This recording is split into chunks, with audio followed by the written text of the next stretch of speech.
Hello, everybody. Welcome to All Ages Con. We are live. It's going to be an interesting show. We're going to be showing you some panels that help us with different aspects of this amazing program. We're going to be bringing you some throwback stuff to things that I created as Mr. Anderson and later moved on to Robert Gregory. We'll talk about why I have to create under a different name at some point if we get a chance. We're going to go over some other people's all ages content, and we're going to show you some Kickstarter videos I made over the time. And we're going to talk to some hopefully great creators. We have Caleb already lined up. There might be a few more who step in, but I definitely wanted to show off the things that we have done and what we are doing. And of course, this is All Ages Con, brought to you by the OnCon Network. And we're going to go ahead, and there's Jax. And today it makes sense to have Jax in the room. So we're just going to get rid of our overlay right now. And you guys can see me in the background. I'm Sunday, so it's an easy dress day. And not a lot of stuff behind me. I'm not displaying stuff because it's all ages. You can see the Cat Dad and Supermom banner back there. This is an all ages panel. So you're going to not see a lot necessarily from my other things today. I should be wearing a Jax shirt. I'll be wearing a Jax shirt later when I actually interview Caleb. But to begin today, I wanted to start off by showing you how I first became a kids book creator. And this was, I don't know if I say it in the video, but basically I was invited to do a show locally. But I was asked, do I have anything that would not be too adult and kid-friendly and family-friendly? And at the time, I did not. And me and Dave Brown, within 48 hours, had come up with Jax the Anderson. My name is Rob Anderson. And here's the original video for it. And I hope you guys enjoy it. So here we go. And I'll be back with you guys a little later after a panel. So we're going to go from here, and we're going to go into a panel that Caleb was just on. So stay tuned. And I am usually the voice of WrittenSins.com, but today I am the voice of Jax the Anderson's Kickstarter. It's about the world seen through the eyes of the son of comic book creators. And what that means is this is an opportunity for comic book creators like myself to be able to showcase how creativity and imagination is not necessarily lost by people who continue to create later in life, and how being able to be a person who creates can also inspire your children's imaginations. I think that it's a topic that isn't spoken about a lot, but I do see, being so involved in the indie comics culture and on Facebook, how every comic book creator talks very fondly, that I know of, about their children, how their children also inspire them. And so I think that if we could show how children inspire us and how we inspire children, that'd be a fantastic project. That's why I started this project. And we have begun to create a new world where we can show my son experiencing the world, not only through Comic-Cons, but also discussions that you might not normally have with a father, son, or a mother, daughter, that would happen if they weren't comic book creators, because comic book creators kind of keep their head in a creative fashion, and we look at the world a lot differently. And this gives kind of an insight to that, and also tells a very good story, which will have a moral foundation. Now, one of the things that we're most excited about with all the stretch goals, and there are many stretch goals that we're hoping to obtain, one being not only able to fund issue 1, but fund issue 2 in one single Kickstarter. And if we're able to justify the cost through a stretch goal of 2 issues, we are going to be able to put those 2 issues into one book. How that will play out, we'll talk about when we hit that goal. That goal will be $6,000. The bigger goal that we have of hitting that $6,000 is it also begins to switch our gears to book 3. As of right now, in this series, Jax has this first story where he talks about what it means to be a superhero. In the second book, we have Jax making a brand new friend at a Comic-Con, who is going to be our artist, Dave Brown's, contributing story of his daughter. So we're excited to have story 2 be about friendship. Now, story 3, as we're planning it right now, is all going to be about creators and their children beyond me and Dave. What that means is we're going to be reaching to do the first of its kind comic book coloring book anthology. So it's going to be an anthology of creators telling stories of their children and how they have inspired their children, or maybe their children. Now, sadly, none of that came to be. It was a lofty idea. It wound up getting sidetracked by actually, there were a lot of issues. We even dealt with a hurricane that kind of sidetracked what this project could have been and would have been. And I'll talk more about that, including the fact that we even went back and we updated it to match Cat Dad and Supermom. So it's not at all like it was abandoned. But that idea to make that coloring book just never happened. And I'm happy to report, and we'll check Dave Brown's page out a little later, that Dave Brown actually wound up making his own family-friendly comic books. So we're going to show you a lot of stuff, and I hope you guys are happy with it. What we're going to do now is switch on over to a different stream for you guys and show you the amazing panel, because Caleb's going to be on in just a little bit. So I want to show you what me, Caleb, and Marcus and Chuck talked about All Ages Comics. This was recorded just today. We're going to be talking about all ages property, writing all ages, and making it for all readers that the family can enjoy together. We have some great creators with us there, so we're going to start off. Of course, I am Robert Gregory, and I am part of the creative force behind Cat Dad and Supermom, and I'm going to pass it on to my partner and co-creator with Cat Dad and Supermom and let him introduce himself, the one, the only Chuck Pino. Hey gang, what's up? I'm Chuck Pino, and that's right, I'm another half of the three-part of creators that is Cat Dad and Supermom. I'm also a writer and editor. And then we have Caleb, who's actually on Kickstarter now with a kid's book. Yeah, I'm Caleb Toussaint. I launched my first kids book last summer, and I'm doing the sequel to it, Super Cats Halloween. It's up right now until the end of the month, so excited to be here. And we have Marcus Roberts, too. I don't think a lot of people realize you do a kids book, and we're going to change that today. Yeah, I'm Marcus Roberts. I am the publishing manager over at Second Sight Studios, and I collaborated with Sonica Ellis, Sonny Robin on Facebook, to do her children's story, Hedge Hollow, and make it a comic book. The first issue came out right at the end of last year, and we're planning on a 4-book series. Now, the most obvious question is, each one of you have properties that are a lot more adult. I don't think anyone in this room doesn't have something that would not be suitable for a child to read. Is it different for you guys to switch gears between what you normally write and when you're writing something geared towards children? I don't find an issue with it, but I've been told some people have to like clean their headspace. I just have to be in the mood to basically write it. For you guys, is there something different you do when you're writing for kids? And for Chuck, even editing, when you're editing for children, do you have to kind of step back and breathe and go, okay, this is for kids, I have to watch this just a little bit more? I'll go first on that.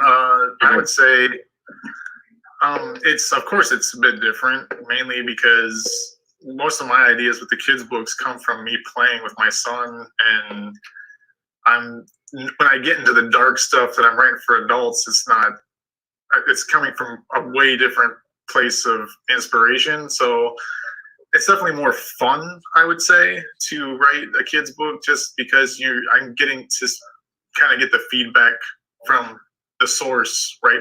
When I'm telling the story to my son, I get to see exactly what's going to happen.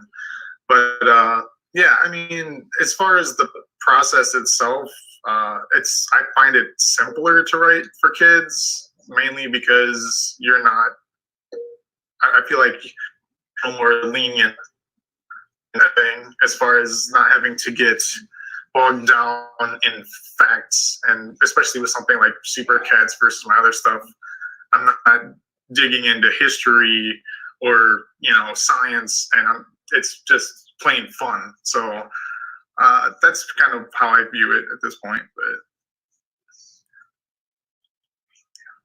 But well, I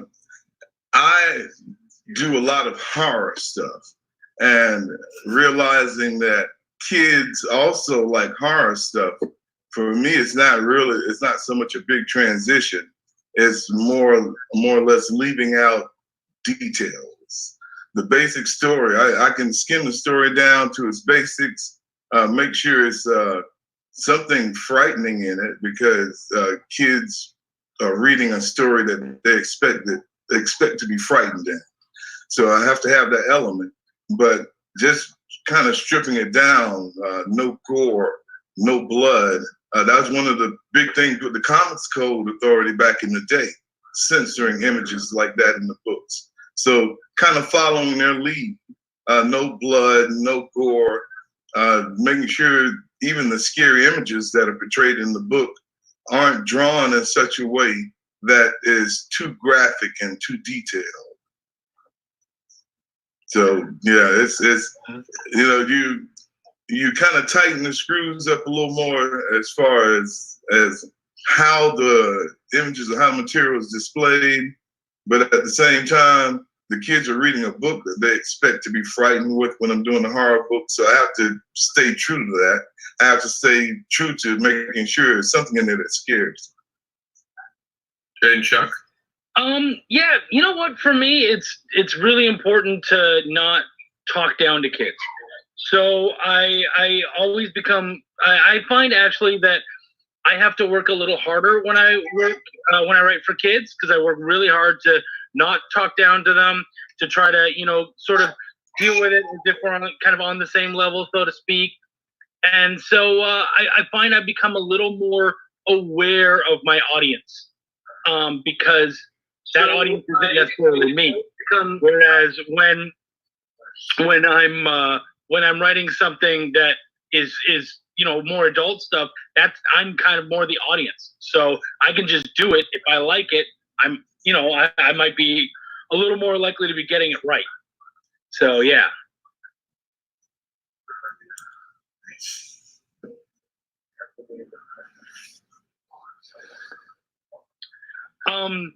The Pyramid Knights, they had a question which I thought was really interesting.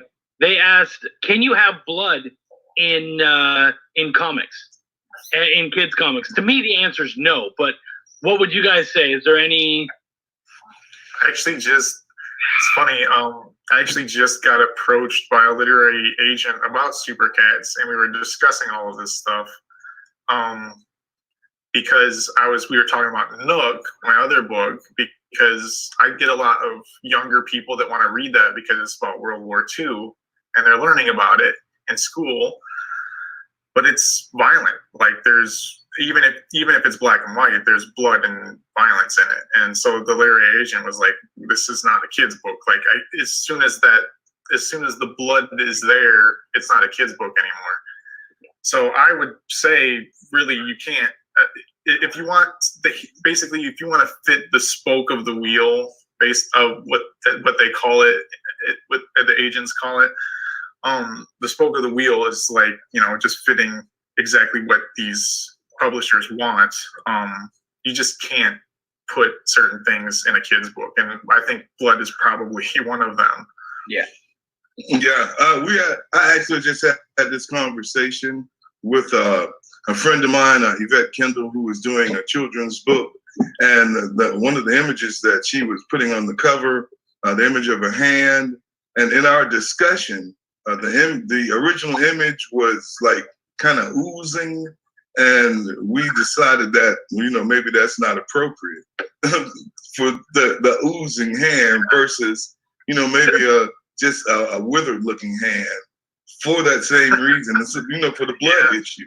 It's just certain things that you can't put or incorporate in stories for kids because they're kids. I mean, there's for no other reason. Yeah, there's pushing the envelope as far as if you want to try to reach a certain audience, but like in the end, people are just aren't going to pick up your book if it's violent. Like Right. especially for kid, if you're shooting for a certain age range, it's not going to sell the way that it could if you just thought and did it a better way. I don't know. I'm going to be the odd man out here and say that it depends on your exact age market, but for the most part, you can show blood. You can't show a lot of blood. Just think about cartoons. When Batman gets punched in the face, they'll show that little trickle of blood. That would be okay. That'd fly under the radar. If you show a pool of blood, or if you show excessive bleeding, or any even murders aren't supposed to be depicted in a violent way. Stabity Bunny does a really good job with this. If you guys have ever checked it out from Richard Rivera, they barely ever show any bits of blood. Everything is implied. And I think with children's writing, you kind of want to imply more than show more, if that makes sense. So I think you can get away with a trickle. You could not get away with the crime scene. You know, I would almost say that that's like the line between kids book and all ages. You know what I mean? Where all ages you can get away with just a little bit more, but kids book, it's like that would be the difference between the two of those. Well, I mean, if you're shooting for like under 7-year-old kids reading books, then you're probably not going to put much of any sort of blood or gore in your book. Yeah, it's just once you give it the designation kids, then automatically a certain age range is attached to that. So going by the age range alone, you just don't want to show kids like 6-year-olds, 7-year-olds. You don't want to show them blood. Even pushing the age up to 8, which traditionally would be someone in the second, third grade, third grade maybe. You don't want to show them too much blood or gore, because they still have yet to reach a certain level of maturity when they understand fiction and understand that this fictional. And we have the Pyramid Knight says, I have a little bit of blood in my comics where I spawn a dragon and a giant scorpion gets killed by a sword. I try to make comics for everyone. Now, I do think this is an interesting moment to gateway into what Chuck was just talking about, the difference between all ages and a kid's book. And this is something I'm very big at. I don't even like to have the idea of an all ages book talked about when I'm talking about Cat Dad and Supermom. I want it to be considered all readers, because I think even all ages kind of cuts off the market for you. Because the minute someone here was all ages, they expect it to be for children's books. Like, no one marketed Harry Potter as all ages, actually. They deliberately went, I think the age is 9. They have some sort of different book coding. I have to look it up. But for books themselves, there are different ratings, and it's just before young teen. And I think they did that on purpose to be able to have a bigger market. But what do you guys think? Because there is no written rules about it, but there are rules about what can't be a kid's book, like we talked about. But all ages, there's no real rule about it. Yeah, I mean, a lot of it really is knowing your audience. You know what I mean? Like, the second you drop blood or something like that in there, there's a certain segment of maybe even not even just kids, but parents who will see that and go, no, that's not happening. So you need to understand your audience and understand, what can I get away with? What can I not? With Pyramid Knights, I've read that book, and actually I'm doing Chuck's Raw review on it. That's not a kid's book. It's an all ages book. It really is, like more what you were talking about, kind of all readers. So, it's not necessarily a book that you're going to read to your 6 or 7-year-old, but, someone 9 and up is going to be fine with it. And that little bit of blood, it's not going to make a difference. Meanwhile, there's people that let their kids read Walking Dead, but right? It all depends.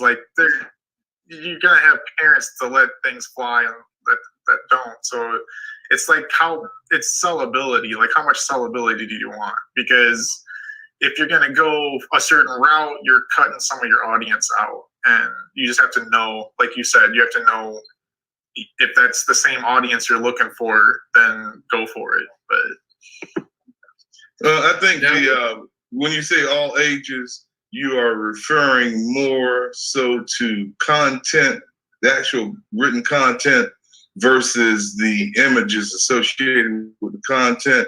And when you say kids, even though you want to be content minded, it's more the images. So it's really finding that balance, because I've read all ages books that were, very action packed.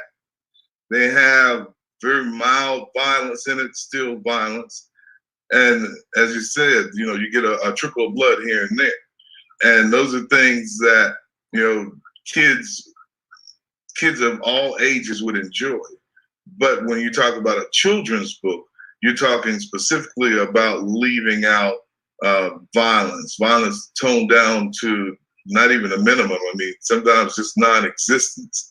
And the images that you show in the story really have to be toned down. So I think that the image versus content thing is really one of the big determining factors in the kids versus all ages label.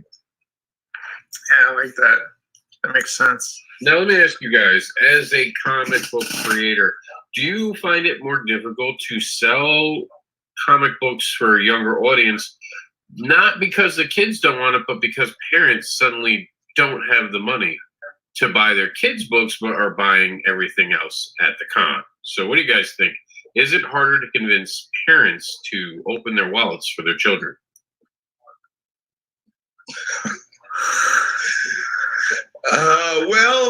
Let's see. I sell a zombie book, Mississippi Zombie, and the kids usually run for that first before they go for anything else.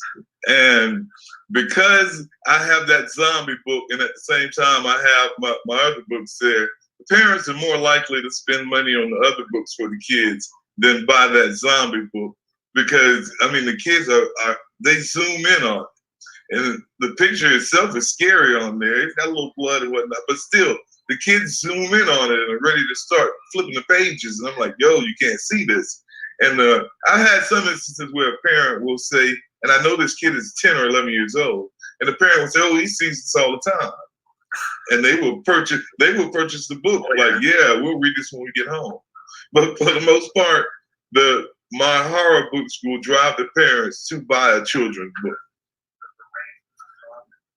Yeah, I would say there's two elements to that for me. One of the reasons I made a kid's book on top of wanting to make one for my son was that I wanted that demographic to be available at my table.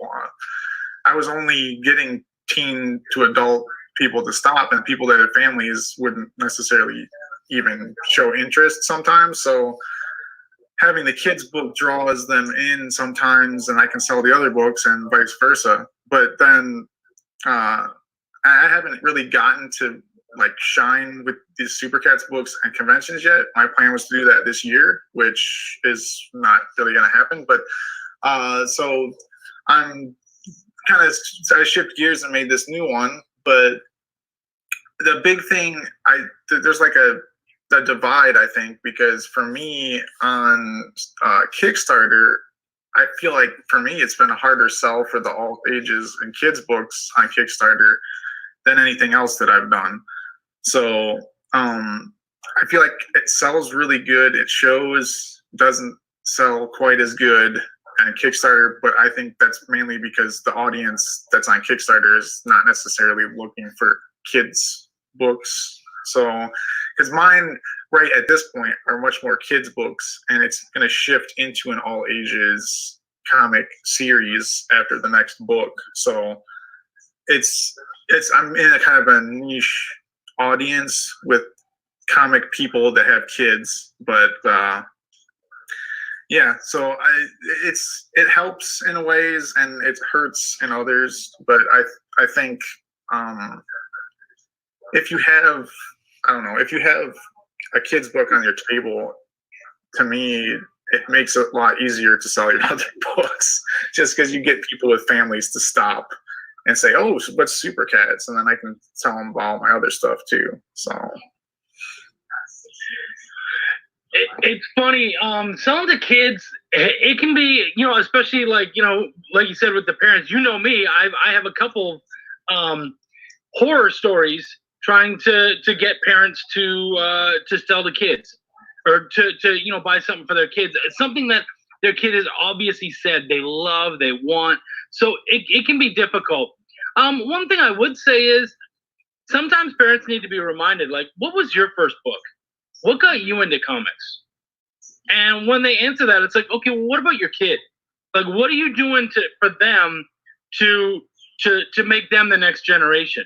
Because honestly, this book right here, that could do it. You know what I mean? And I think, really talking to them and really telling them the importance of, look, I'm a comic creator who has kids, who has made, has a book for kids.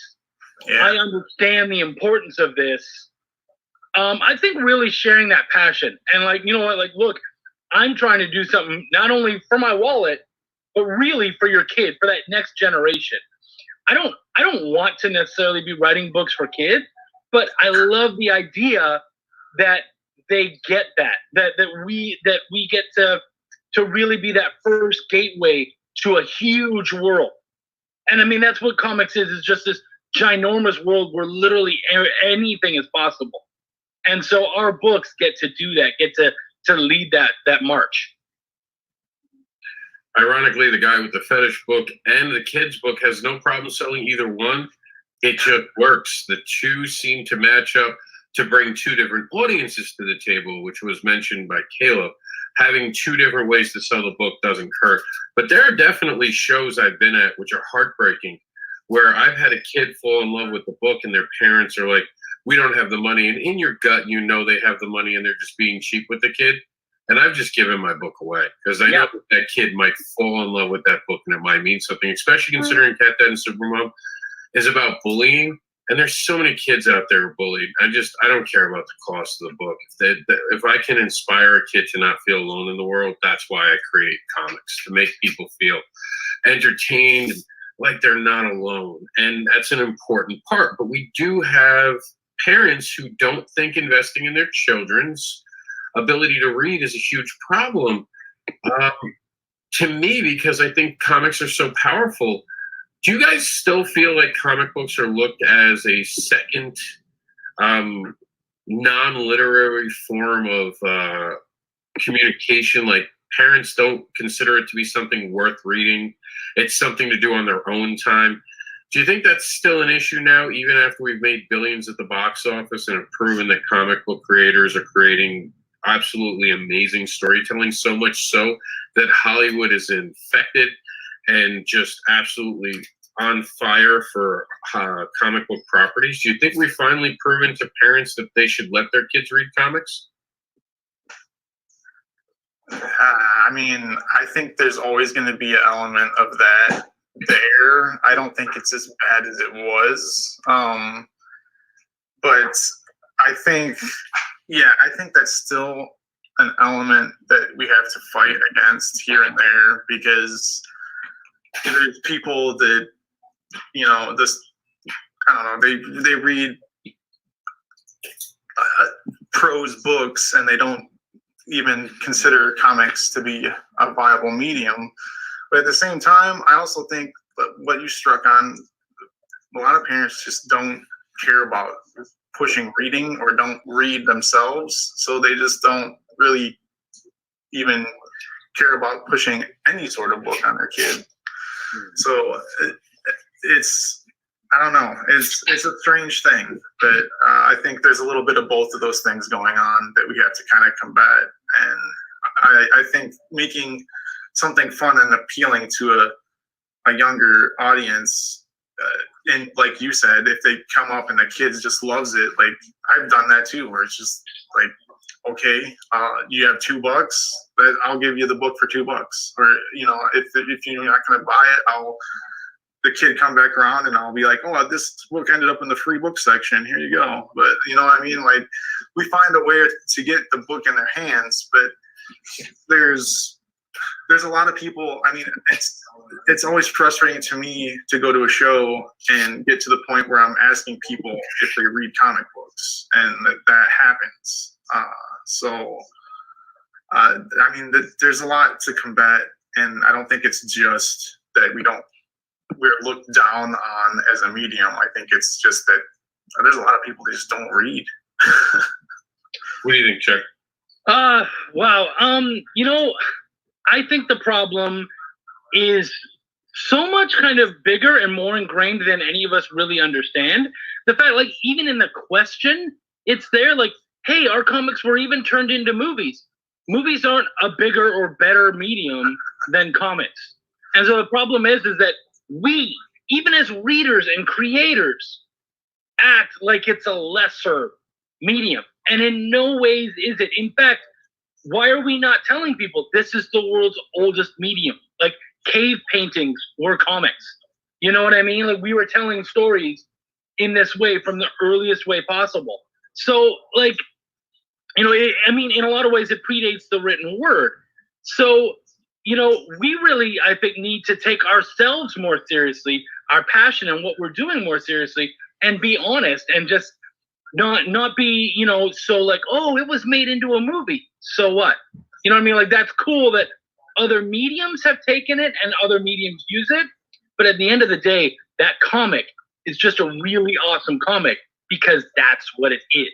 And because it tells a story in a different way than movies can. Movies can't tell the story quite the way that a comic can. And a lot of times comics can't tell the story quite the way that a movie can, TV, any of that kind of stuff.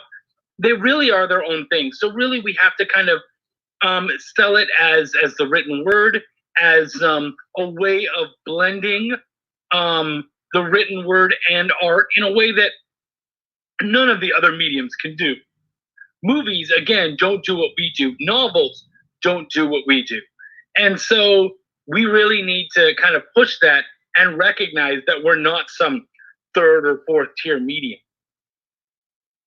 Marcus, do you have anything to say about that?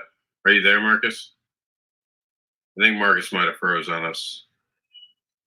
We'll check back in with you, Marcus. There was something interesting. Pyramid Knight said... Oh, we're going to get there, Chuck. We're going to read them all right. I'm just waiting to see if Marcus can. I gave him a second to see if it reloaded. But yeah, if you want to read the things, I'll put them up. You want to start at the top and just go through them all quickly? Or do you want to start somewhere specific? What If Blood? Well, we went through Blood. No, we didn't.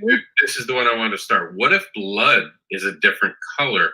And again, I think it's not the color of blood, it's the fact something's bleeding.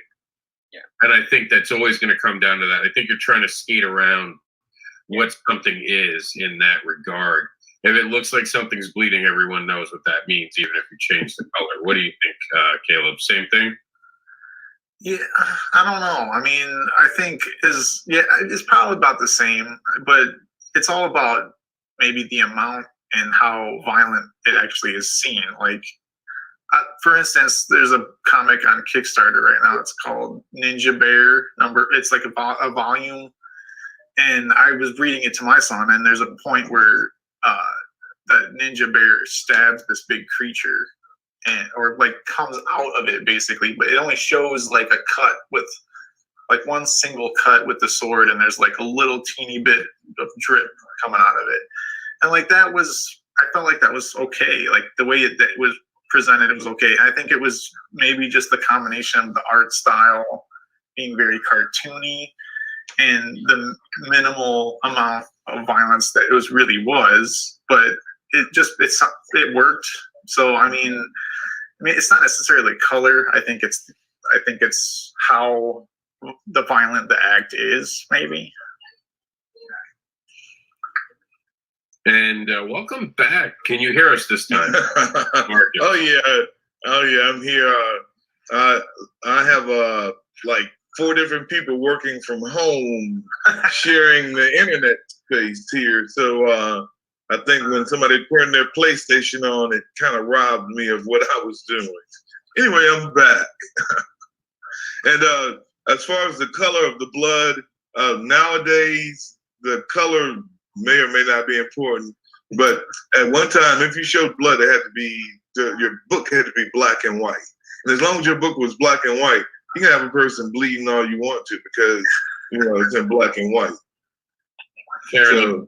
Now, Chuck, what was the question you thought was interesting from Pyramid Nights? Because he's got a couple things he said. I want to try to catch it all. Well, I had been talking about movies at the time, and so he said the big directors don't think comics are good for theater. Well, first off, that's like a massive generalization. There has been a couple of big directors, and when they're speaking, they're not saying comic book movies are bad for theaters. I think what they're saying is that there's an inundation of lots of superhero movies, and because of that, it's taking away from all the other stuff coming in. Personally, I think, you know what, people are going to watch what they want to watch, but I wouldn't go so far as to say all the big directors are against comics. It's they see comic book movies as, you know, just these like superhero movies, like the Marvel movies and stuff. And obviously, we know that there's so many movies out there that were comics first and that they're not aware of, and probably skim right through, right past their eyes.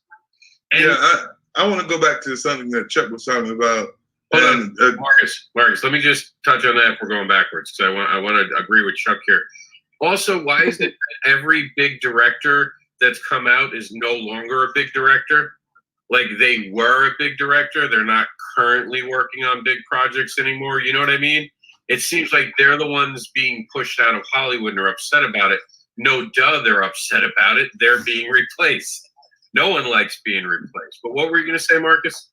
I was going to say, as far as the relationship between comic books and movies, I think the way that the question was stated that you originally asked, I think is actually backwards, because for the last 10 to 13 years, we have been using comics in schools to teach. Once we went big on the STEM program, we came with STEM comics in order to draw more students in to these STEM programs. And because of the success of the STEM comics and other STEM materials that were made in comic book form. Marcus, Yeah. What's STEM? Pretend everyone listening doesn't know, because you're from Florida. Every region, I know, is a little different. So just explain that to our listeners. All right. STEM is a focus on 4 subjects, and it is science, technology, engineering, and math. STEM. The STEM movement took over in schools a few years ago to the point where every school in the nation has some type of program that is related to STEM, teaching science, technology, engineering, and mathematics. So the STEM people, knowing the power of comic books, started adapting their materials into comic books. So our students are actually more so familiar with comic books than we, the comic book creators, realize. And because of the influence of the comic books in the classroom and with the kids, I feel that's where the shift in the Hollywood came from. They're like, okay, these kids are already reading these books in school. We need to find a way to tap into this market to get them to put those books down and come see movies. Let's do superhero movies. So I think that was a transition there versus them doing movies and now comic books all of a sudden having popularity. One comment I also wanted to bring up, and I thought this was the one you actually wanted to talk about, Chuck. Let's face it, comics are violent, but it's mostly good versus evil. So it's okay for evil to kick butt. I don't think that always goes. I mean, when you watch Paw Patrol, there's a good and bad, but there's no violence. So it's not inherently necessary for it to be violent to teach a moral message. Not every comic book either is violent. There are comics out there, and I think that's a bad label to put on it. Because we're saying, let's face it, comics are violent. I think we need to really address that's not true. There are slice of life books that aren't violent at all. There are stories like Cat Dead Supermom is very unviolent. Most of anything that person gets hurt is by their own means, or it's a little bit Looney Tuny. I wouldn't call that violent. So what do you guys think? Are comic books violent? Well, I'll put it like this. Since their inception, The only genre that has always remained in the top are comic books with funny animals. Every other genre, horror, superhero, mystery, whatever, has seen this period where it's gone down. But the only thing that's been consistent since its inception is comic books with funny characters, Donald Duck, Mickey Mouse, those books. And those books weren't violent at all. So now comic books aren't inherently violent. Comic book creators have tales that may include some violence that they want to tell, and they use comic books as a medium. What do you think, Chuck? I mean, violence there's a big array, you know what I mean? From like, Tom and Jerry to Quentin Tarantino. There's a really big line there. So, it also depends on the kind of violence we're talking about, But when you were talking about Cat Dad and Supermom, what was really cool about there is technically Supermom was being violent. She was attacking Elefart and whatnot. But the real message of the story was Cat Dad, who chose not to raise a fist at all. And so I feel like sometimes even having violence in a comic, like in ours, shows that nonviolence is the way to go. Spoilers. What do you think, Caleb? Well, I mean, if you're talking about superhero comics, there's always going to be violence in superhero comics.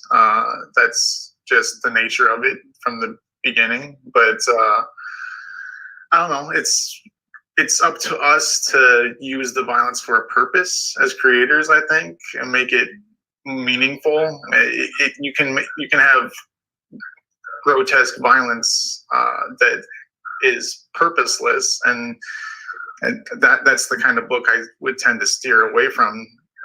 And that's, I mean, even movies and other medium, like I want, if there's going to be something horrible happening, there needs to be a reason behind it, right? So violence without repercussion or without some moral purpose, I think, is the danger of creating. So I think most people tend to do well creating even with some semblance of violence. I mean, Super Cats has one moment where there's a cat karate chopping a dog, but that's about it. I mean, and it's kind of zany, goofy violence. So I feel like to generalize and say that violence isn't everything would be wrong, because you can tell stories without having violence in them. But I mean, I have Alter Life, which is violent in a sense,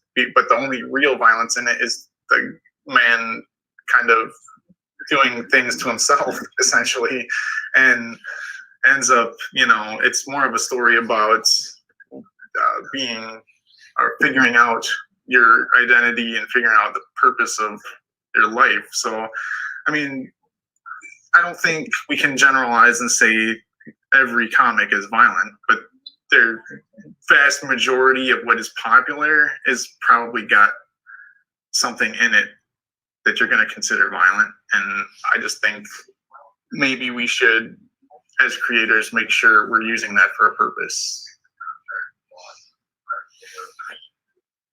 Chuck, you said I just have to finish the next two so I can do the review. What was that about? Oh, that was actually responding to Pyramid Knights talking about his book. Oh, okay. I enjoyed his book so far, and he sent me 4 of them. So I wanted to get the whole kind of story that he had sent me so that I could talk about that. And Chuck said, "Hey, Ted." And Pyramid Knights said, "Theaters messed up the Fantastic Four. My thing with comic book movie adaptations," which, by the way, we're doing a panel about next Tuesday. I just announced that we're going to be talking about how comics are adapted to the screens and other media forms. But comic book adaptations is that the movies are not true to comics, so I try to look at them as if they are 2 different universes.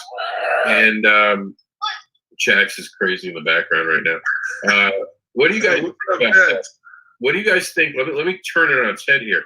What if someone came to you and bought your Jacksie? What if someone came to your table where they were from Hollywood? They picked up your kid's book and said, "Hey, I have a great idea for this. I want to turn it into something different. I'm going to turn it into a more adult property, and it's going to be like, think of Thundercats versus Thundercats Roar, completely changing what you've created." Would you be okay with that, or do you want your all ages content to stay exactly how you've written it? So there you go. Who wants to go? We'll go Caleb. Caleb hasn't started one of these. I think for me, any sort of property that someone might buy from me, I'd want it to have some semblance to the heart of the property. So, you know, if they're going to turn it into something that's more adult, it would have to still be presenting some sort of moral fiber that I try to put inside these books. I wouldn't want them to take it and make it some zany, completely over-the-top, violent Rick and Morty mess, because that's not what this is. Like, Hey, that's fun. hey. It's No negativeness about Rick and Morty on this show. None at all. I'm waiting for the next episode.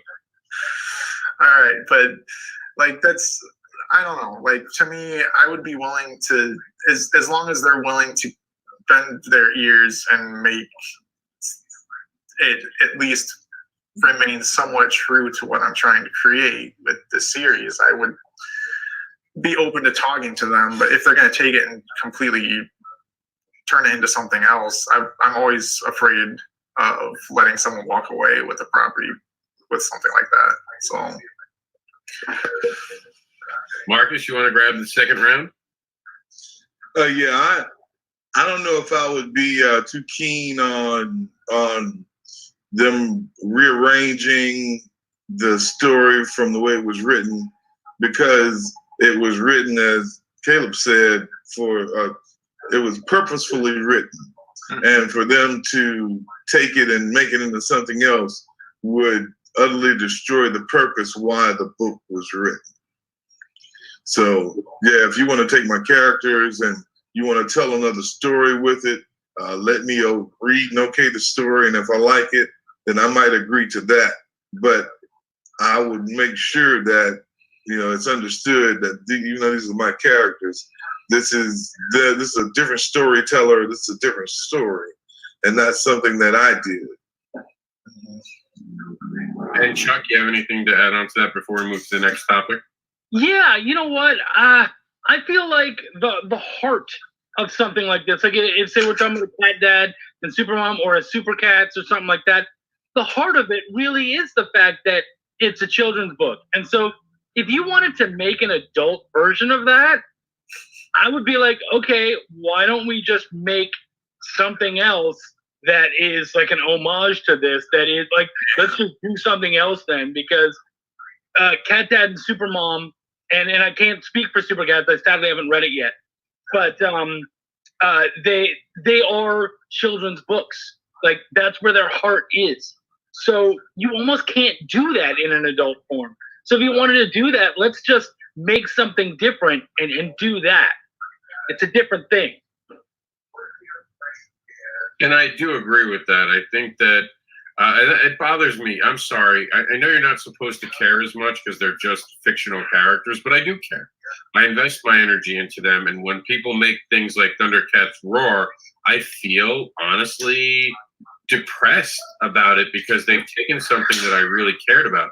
It's like when you see your ex and they've gained weight and they're not the same person anymore. And a lot of people want to laugh about it, but I actually feel bad because I worry about the people I've had in my life. And I worry that they've been through a bad experience at that point. And I kind of feel like, you know, I hope they're okay. And that's how I feel about all the characters I grew up to love with. I can't see, and Chuck knows I've turned down offers in the past that I didn't like for other properties. I won't sell my IPs. I'm terrified to work with a publisher because they'll mess with something I created. And I have a very distrust for anyone else. So I hope that answers that question. And we have a couple more, I think. The Pyramid Knight says the show's going by too fast. So that's always good when people feel like the panel's going fast. Ted Davies says, don't change my stories, LOL. I don't know why he's laughing at that, because I would not be laughing at that, but I think he means it like, haha, don't you dare. You know what I mean? And I mean, the Grimm fairy tales were dark and turned into Disney movies. And that's an interesting point, actually. What do you guys think about that? That was something very dark. But do you think Disney changed it, or had they been watered down over time? Because fairy tales, when they started with the Grimm ones, were, for those who don't know, an actual warning for children. They were meant to scare children into not doing dumb shit, dumb things. Yes, I know. I heard it. It is meant for them to not do dumb things. And so do you guys think that that's something that is an issue when you take fairy tales and you readapt them, and children maybe go look for the original and they find out that Snow White didn't live and that Cinderella didn't get the happy ending originally when they were originally written? I don't know. I mean, how many kids are looking up the origins of Grimm fairy tales necessarily? Well, welcome to the internet, my friend. Kids are into things. I'm just saying, like, I think taking something like that and making it more accessible is not a bad thing, because it's teaching morals through a story. And I was actually going to bring Disney up. Like, if Disney approached me and wanted to make a Disney Pixar Super Kids, I would be a little more excited about that, because they tend to do stories that are for kids, then they're also for adults. It's more, let's say, all ages. So, and they always have a really good message in them. So I think, going that way where you're going the other way, right? You're taking something that's more dark, more not necessarily, well, these days, not necessarily for kids. So, and you're bringing it, the message to a child, versus taking one of our books and making it an adult book or adult story. So, I don't know. I think if you're putting the message in there, then I'm not against what Disney has done, because I use those movies all the time to show my son, and I'm happy that there's a resource that teaches certain things that I might not be able to bring up to a kid. So, or I feel a little awkward bringing up to a kid. And we have Look What They Did to Banana Splits. I don't know that one. I'll be honest. Yeah, don't worry about that one. Okay. Take it from the old guy.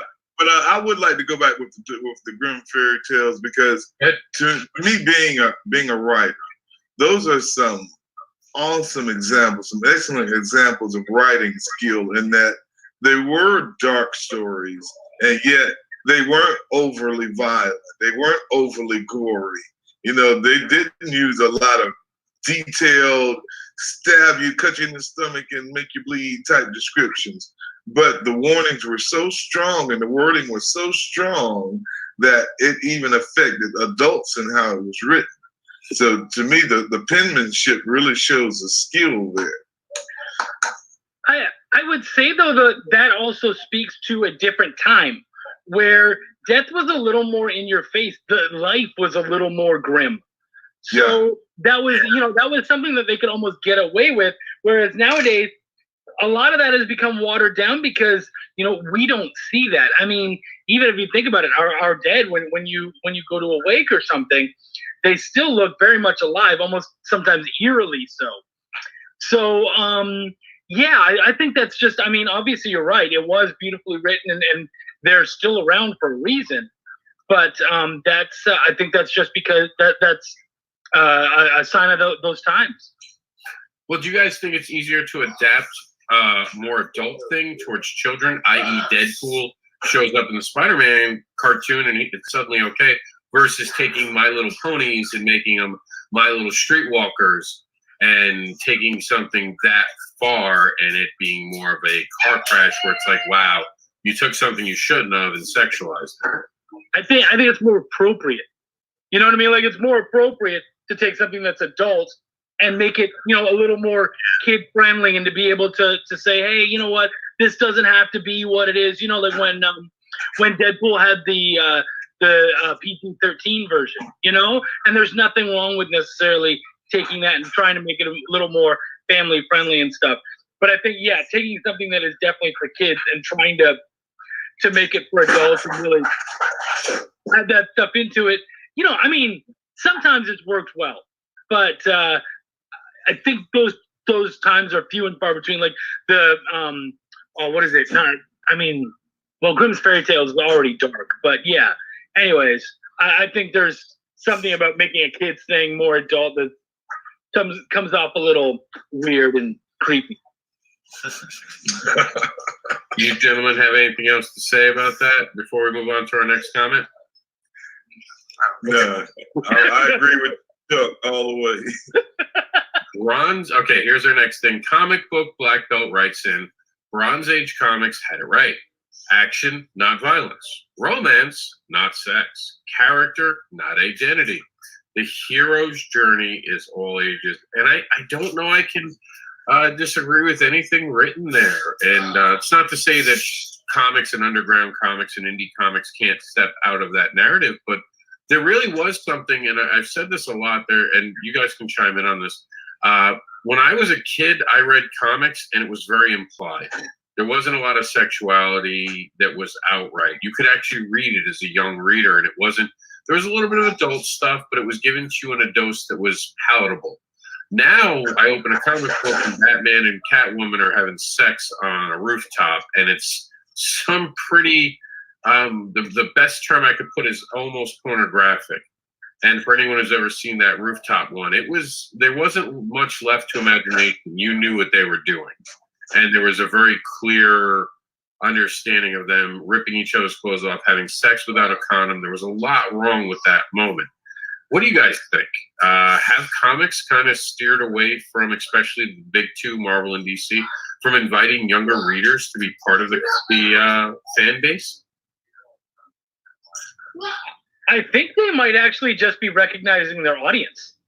You know, really, it's, you know, and you can say as much stuff as you want about Marvel and DC, but maybe they're speaking to the audience that are actually reading their books. You know, maybe what they're saying, because when I'm at a show, I'm not selling my books to teenagers who can read my books, because usually they want to go and they want to read mangas and stuff like that, which is totally fine.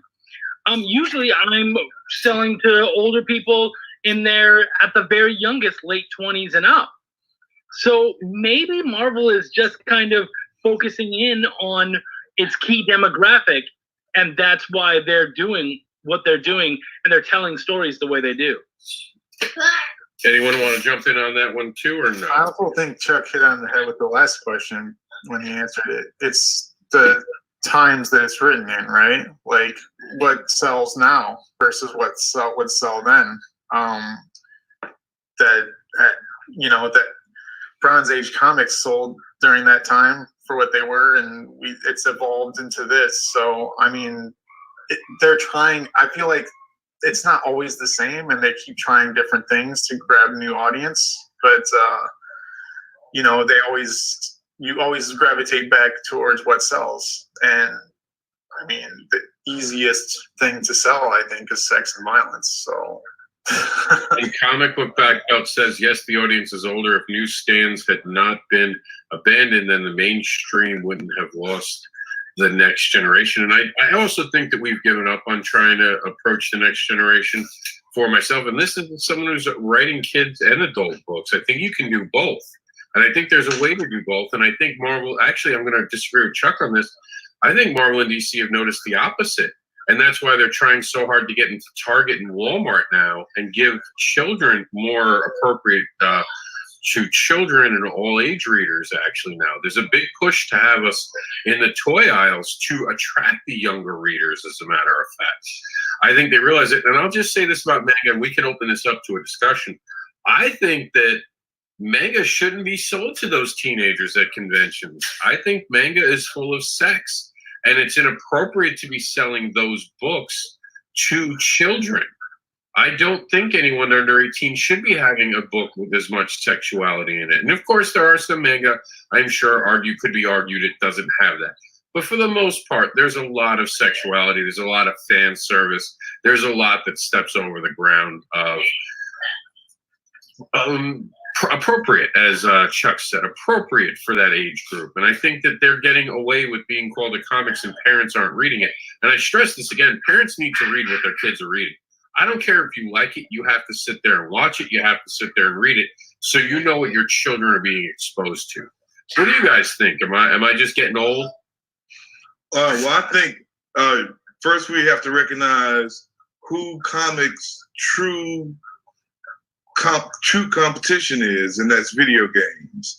And you look at what they put in video games nowadays in the age group they target, then you see why there has been this shift in comics to be more darker, to have more adult content, to be more graphic, because the video games have gone that way.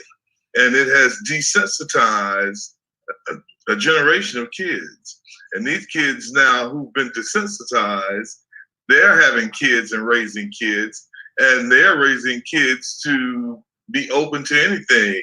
They're bringing them into more mature and adult subjects at earlier ages. So, you know, the comic books, the movies have always been there. Movies in the competition for comic books. It's the video games. So in order to keep up with that, they have to change with the times, as Caleb said. But again, isn't that parents' responsibility not to let your children play video games that are violent? Well, if we're talking about parents who are raised on those games, they don't see the problem. I wasn't raised on Call of Duty. Like, for example, I remember the very first video game I owned, Atari. It was the paddles and the little ball that went, you know, that bounced the beat. And I've seen the progression of video games from that one simple thing to now the images and graphics in these games is unbelievable. I'd rather sit down and watch a video game trailer than watch some of the cartoons that's out, because I mean it's visually fantastic. So that's a big thing to compete with when you have a book or even reading a digital comic. When you have that versus what they're showing you in these video games. All right, but what about the manga? You didn't even address that. And as far as, well, anime is taking over. I have a 19-year-old son. And when he was young, it was easy to get him into regular comic books. But as he grew, he got more into the anime and more into the manga. And that's just what's happening now in this generation. That is what they're reading. You know, we can, no matter how hard we may try to come back, this is what they're into. So, you know, it's hard to compete with that, particularly when you're a parent and you don't, your child is telling you all about this, even showing you some of it, and you're like, okay, well, I'm going to go with it because of what I've seen from video games, the video games you're playing, which are already dark, which are already graphic. So that, you know, the parents themselves, it's a reverse desensitization, whereas the parents now become desensitized due to their exposure from what their kids have been doing. What do you think, Chuck? You're a parent of a good generational, not generational, but years. There are years difference between your kids. Yeah. So what do you think about this? Well, are we still talking about the manga thing? And I guess some of what he touched on, if you had anything to say in response or agree to. I mean, I think Marcus knew what he was talking about there. For me, the manga thing, I think that was a really unfair generalization. Because, again, not a manga fan necessarily, but I know that manga is just like regular comics. So you have stuff for the really young, like the chibi stuff, and then you have stuff for the really old, and you have everything in between. So I think to say that they're graphic and all that kind of stuff, that's a really gross generalization. They can be, but they have the same potential that we have. So I would disagree there. Yeah. And Caleb? Yeah, I think Chuck has a good point there. I think there's a lot of variety in manga, and from what I've seen and what I've read, it's the spectrum is pretty wide. But you know, it's just one of those things. It's a cultural thing, and people kind of gravitated towards manga because it's like different, it's foreign, it's, you know what I mean? Like there's a different element to it that's grabbing their attention. The art style is not the typical that we see in our culture and our comics. So I mean, there's something different aesthetically, I think, that grabs people's attention, and I don't know exactly how to define that, and I don't even really try to compete with it. And I think maybe one of the reasons I tried to do something unique with like Super Cats and like dive back to like the beginning reader, like right when you're learning to read, versus trying to compete with the kids that are already desensitized. This is my attempt at, you know, get introduced to a comic book like right when you learn to read, and maybe you can see that there's something else, some better purpose to it than just the violence and sex that the mainstream stuff has tended to gravitate toward. And comic book black belt. So the trick, I think, is not to talk down to the reader just because you think they're a younger audience. That's something Chuck touched on earlier. We did get some messages from Dan Lee. We didn't get to read them. I apologize to Dan. For some reason, Facebook isn't fully syncing up to our messenger today. It's just Facebook's been having problems. We have reached our 1 hour mark, so it's time to say goodbye, believe it or not. We're going to start with Caleb. Caleb, tell them where they can find you and about the Kickstarter. Yeah, so you can find all my stuff at villagecomicbooks.com. Links to everything are there. Super Cats 1 you can read for free off the Kickstarter and from my webpage. If you want to check out the new Halloween book, it's just simply supercatsbook.com. We'll take you right there. I'm excited to continue the series, and if you want a comic series that's going to grow with your kid and become an all ages comic series that they can continue to read, I would get on board now, because we're going to keep going and we're going to keep making these at least 1 or 2 a year. So thanks for having me, Rob. And I'm Marcus Roberts. You can find Mississippi Zombie at calibercomics.com. You can find Hedge Hollow at adventcomics.com/Unbound Realms. And you can also find my other comic book, The Protector, at adventcomics.com/Unbound Realms as well. Enjoyed myself, Rob, as always. Thanks for having me. I'm Chuck Pino. You can find me on Chuck's Raw Reviews, my comic book review site, where we have reviewed some good kids books, but not necessarily for kids. You can also find me on Twitter at Chucky Pin. You can find me here on Facebook, Chuck Pineau. And yeah, I hope to see you guys around. I want to thank everyone for being here today. This has been a great, actually, I got to say, this was kind of an impressive conversation. We might have to try to do this again in a future panel. There's a lot more to talk about. So when you don't sit down and do these panels, because I don't see a lot of people doing these panels at conventions, to be honest with you. And I think that maybe we need to talk more about it, because I do think we need to invite back in the younger generation to keep comic books in the hands of children. And even if it's manga that's appropriate, that's fine. But I do think, I'll end it this way. I think as parents, we all need to start watching what our kids are watching, consuming, playing. I think it's our job. I give credit to my parents for being interested in what I was part of. And I know once they become teenagers, they're gremlins and you can't control them. But when they're below a teenager, you still have some say. So if you're raising a preteen or a tween now, make sure you're paying attention that they're not reading something inappropriate. That's it for now, and thank you all for being part of this. We'll have more panels next week, every day at 4 p.m.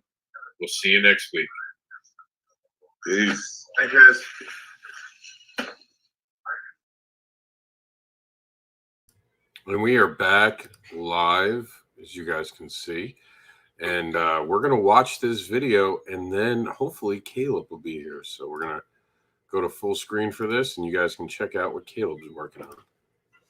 Hi, I'm Caleb Toussaint. I'm the writer and creator of Super Cats Halloween.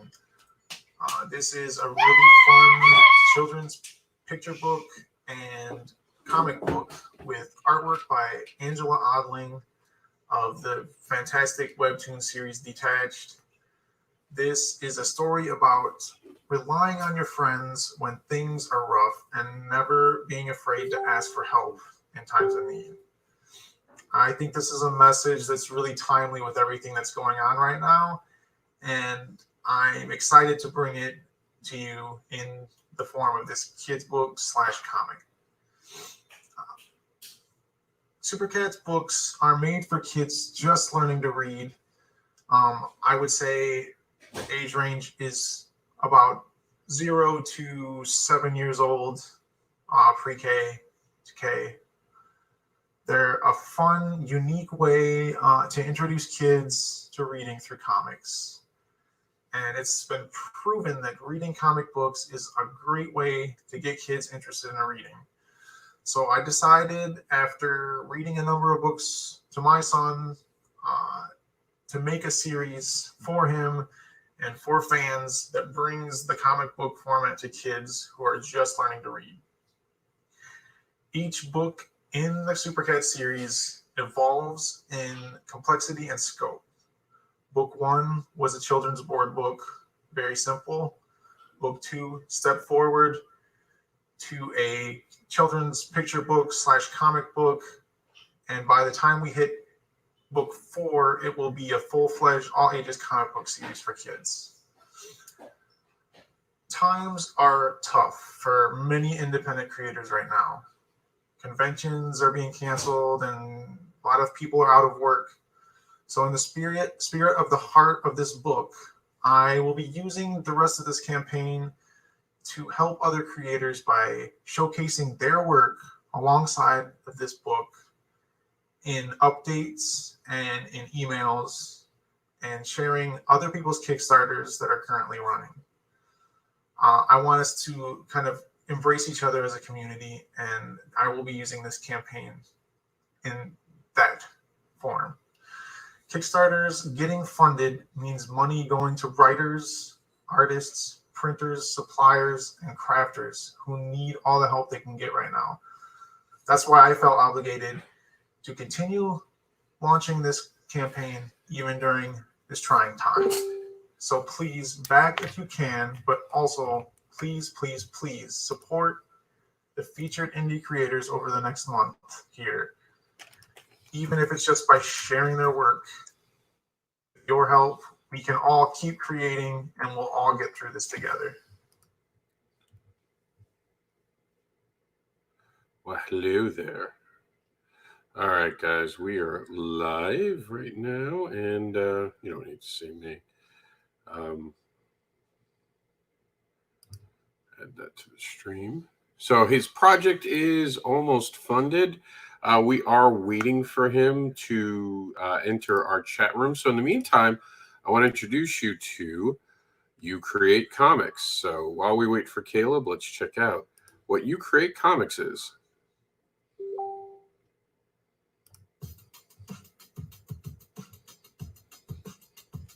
Okay, I need my keys and hey, hi, I'm Victor Dandridge, the hardest working man in comics. You literally just caught me on my way out to start talking about my You Create Comics line. Actually, since you're here, can I start with you? You Create Comics is my in-class programming that I do to kind of instill education with some cool with comic books. It's kind of important to me, actually. As a kid, I didn't like to read until I got into comics, and it kind of changed everything, put me on a cool path, and has made me as successful as I am today. So I kind of want to give back a bit, you know?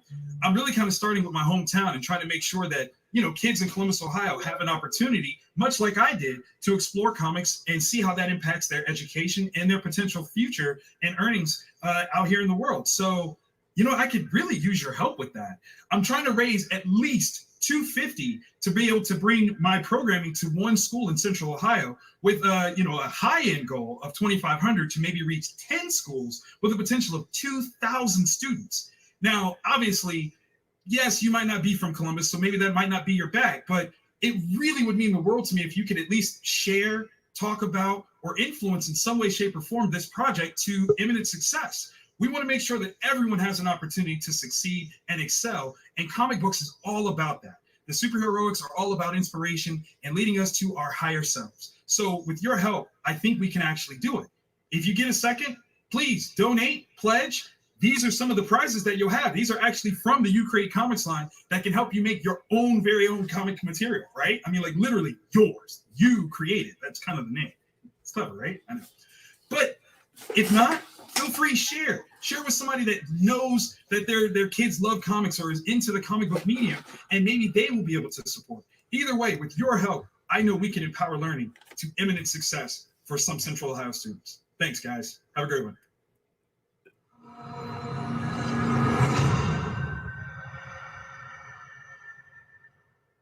Now, this was super awesome, and we'll play it again for you guys a little later if you missed it, come in and out.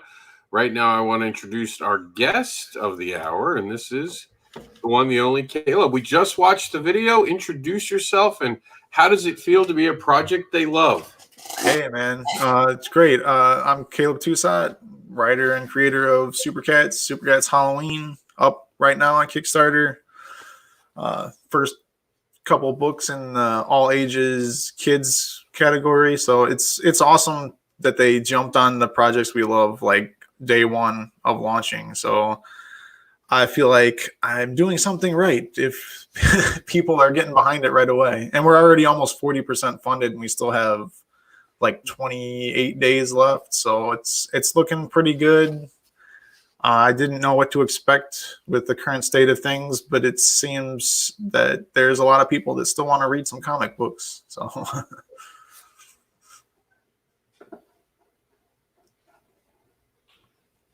Sorry, I muted my mic. oh, no problem. About the journey. This is a second book, right? This is Yeah. a first book. So last summer we launched the first one, kind of aiming towards doing something unique and bringing a comic book to kids that are just learning to read. So the first book is very simple. It's like a sing-songy read out loud with your kid, that easy to memorize. It's a board book. There's no more than 3 panels on the page, and it's very fun. My son can't technically read, but he can read along with me already because he can memorize it. And I try to give a good message behind it. The first book was about, using the things that you make you unique are the things that make you super. So there's 2 cats. One's a super cat named Meow. The other cat is Ono, and he's kind of a runt. He's got no tail. He's really clumsy, and he wants nothing in the world but to be a super cat. And so when early in the book, like the first couple pages, he's saved by Meow, and then the story is kind of him trying to become a superhero after that. And it's very fun. It's the idea that anybody can be anything if they put their mind to it. And so we kind of continue with the Super Cats Halloween. It's a fun Halloween themed story, but it's about relying on your friends in time of need and never being afraid to ask for help. So I thought it was very fitting to just release that now, because this is a good time for that message to be out there. So I think it's a really fun series to get kids on board with comic books early, and it's going to evolve with my son and hopefully evolve with other people's children. And it'll be something they can read the characters when they first start reading, and by the time they get to the 4th, 5th book, it's going to be an all ages comic series they can continue to read, and they'll have grown with these characters. So I hope it's something unique and fun and exciting for kids, and it seems to be something that people are loving so far. So let me ask you a question. I ran into this. Why didn't you put it under a different name? And are you worried that it's published under a name with some pretty adult stuff attached to it? I'm not really worried about it. I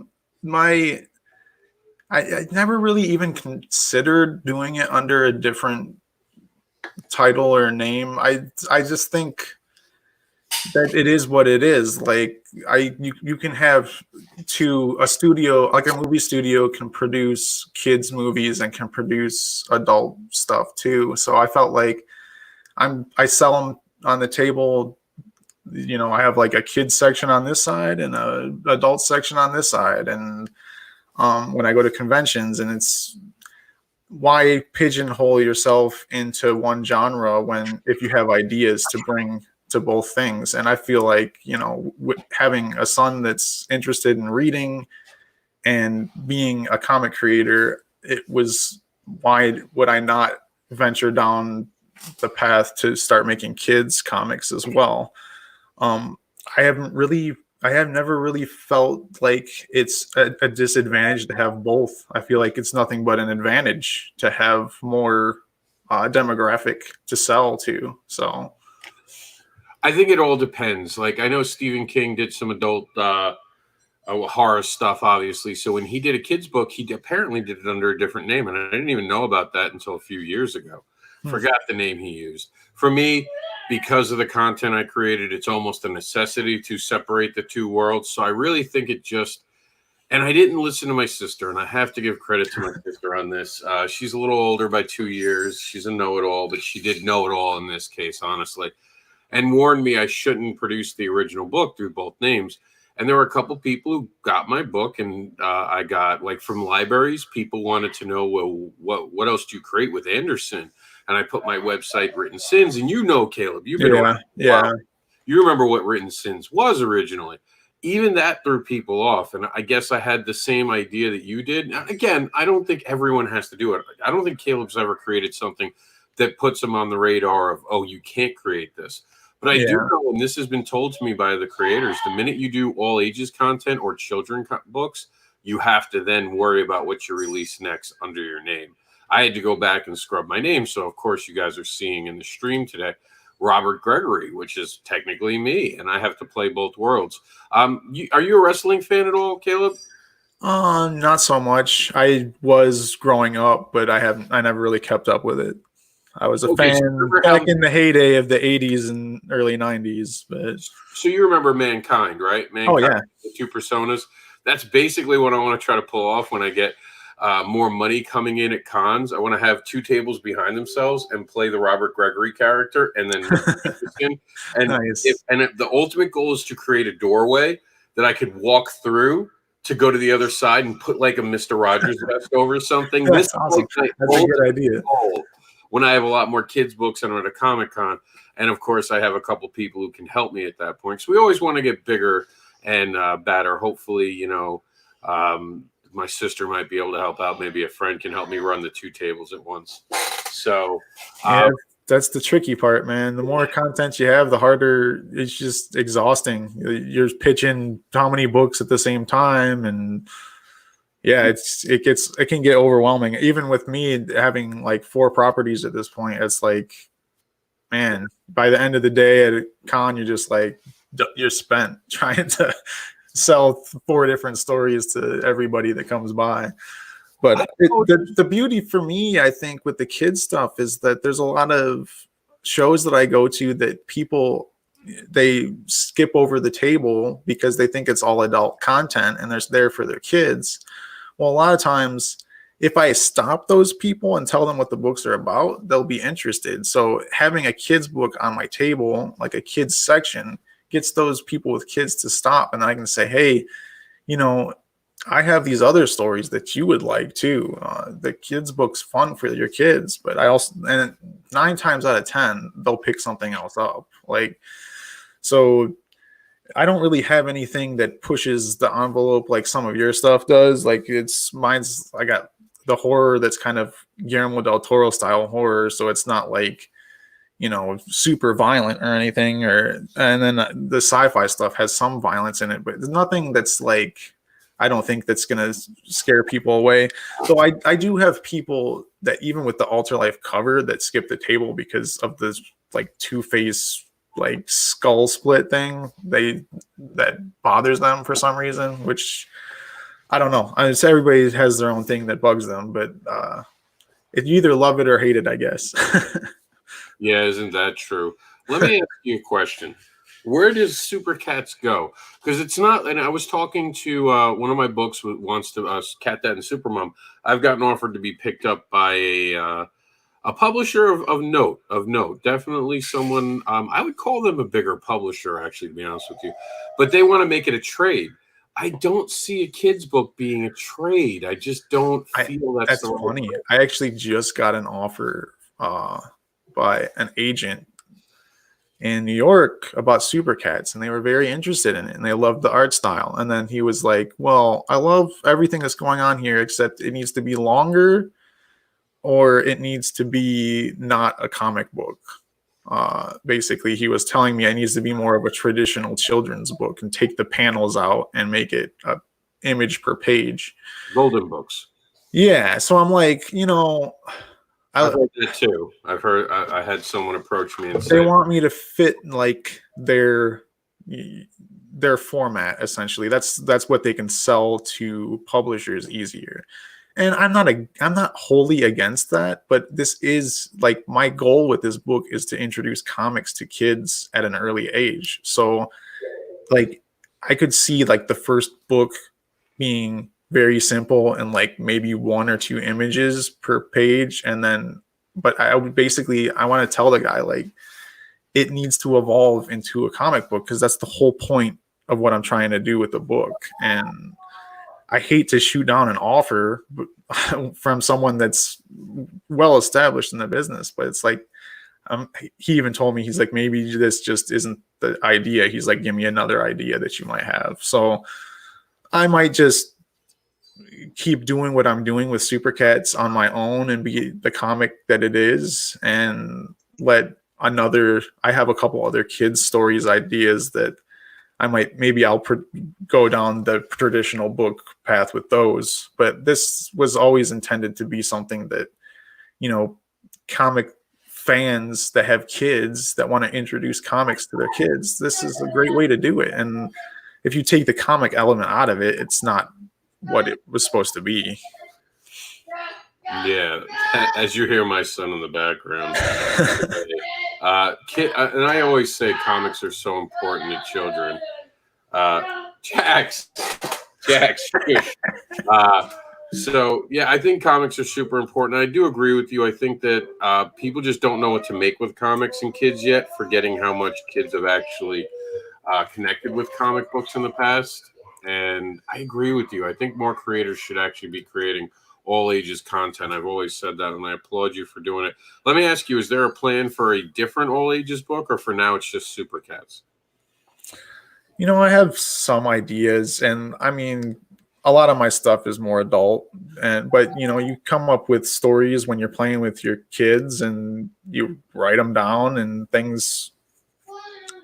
the things that seem to stick in their heads and they want the story again, you think maybe there's something there. So I have a couple other things. One of them will likely be like more of a traditional kids books, just because I'd like to see if I can produce something like that outside of the comics. And then, I have a couple other like sci-fi stories that don't need to be adult. Like I could totally make them something that's more teen or all ages. And I think I'm going to try to pursue that a little more, because it's nice to have that option on the table, because as much as I love writing what I've written with Nook and Alter Life and Zed, it's like you're very restricted on who you're selling those to a lot of the times. And I'd love to have more content for everybody on my table.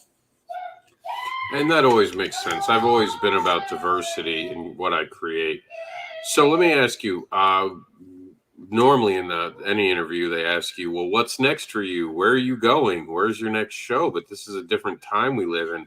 So what are the plans right now to get this out there? Obviously, we have the Kickstarter. It's doing good. It looks like it's going to fund, knock on wood. So that looks like it's going to go. How do we go beyond that right now? What's the game plan you have to get these Super Cat books in the kids' hands? Tell you what, I'm taking it day by day right now, because I'm just trying to figure out how to market my stuff better without conventions. And I've hit some good ideas with giving free content, and I've been doing like story times for some virtual cons and stuff, which are hit or miss with visibility. But I'm just going to keep trying to do that stuff like that. I'm going to be doing I've got some other ideas of doing story times, even like more adult story times to showcase my books a little more, so I can actually show you guys the product firsthand, like in videos. And like the Super Cats Halloween, it'll be out in May, and I'm gonna do what I can. I'll try to get it. It'll be available digitally, of course, which that's never like a huge money maker, but then I can make it so people can find. I'll do another story time with that book. You know, we just got to adapt to as much of this social distancing that as we can. Doing more I've been doing a lot more live videos. I've been trying to just get the word out about my web pages, my Patreon pages, and we'll keep producing other stuff. Like I tend to, now that my Patreon is kind of in full swing, it's actually picked up the past couple months with all the stuff going on. I'll be producing a couple pages a month for another sci-fi series that I'm working on with the guy that did the artwork for Nook. So we're going to be doing, you know, as many little extra things as possible through web pages, and I'll be running another Kickstarter later this year for that other book. But you know, I think everybody's got to pivot and learn how to adapt to selling and getting the word out in these times. So it's going to be interesting to see how we all adapt to this. But so far, I would say the challenge that's been presented has actually helped me in a couple different ways. One of them being that I just have gotten better at selling my books online and getting people to care about the books online, which seems to be a lot more difficult than being in front of somebody and handing them a book so they can look at it.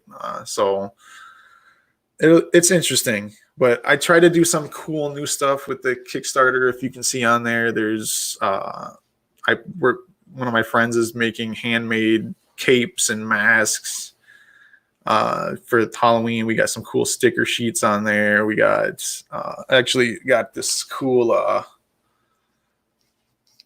like Minecraft style action figure. We're gonna have 2 different variations of that for the 2 characters.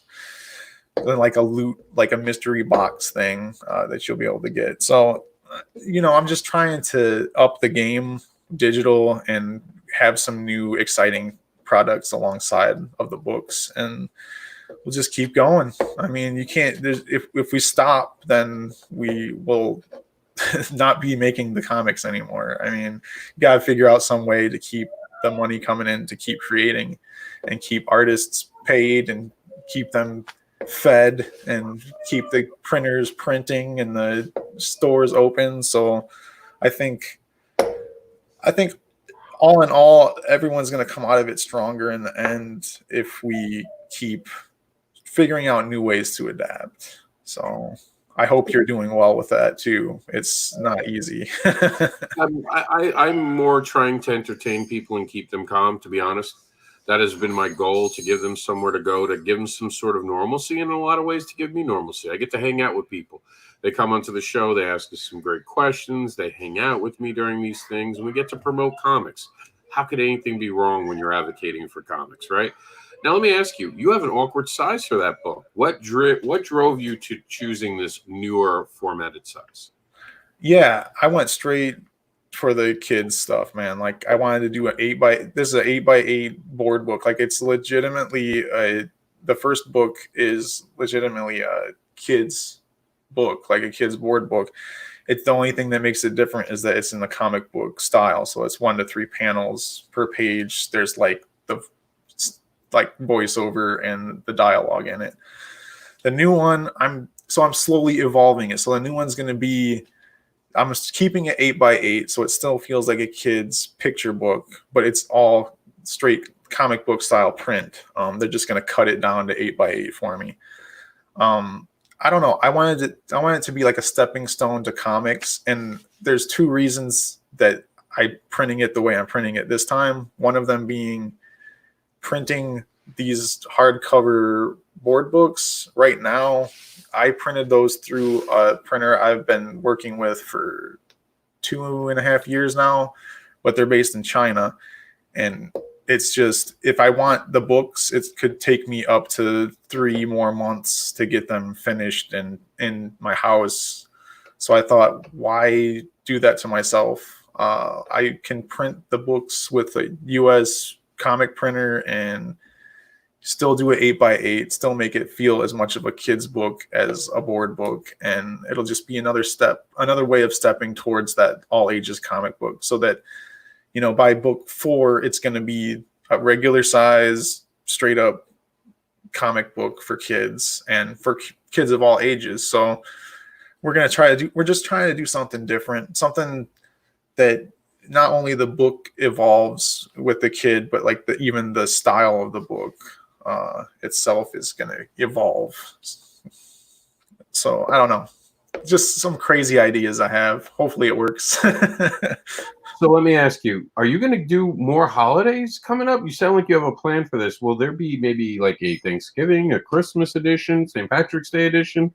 I don't know, man. Like, really, I did the Halloween because my son is obsessed with Halloween. He has been since like he was teeny tiny. He just like something about it. He's obsessed with spookiness. So I was like, I'm gonna make the Super Cats Halloween, and he's been flipping out ever since.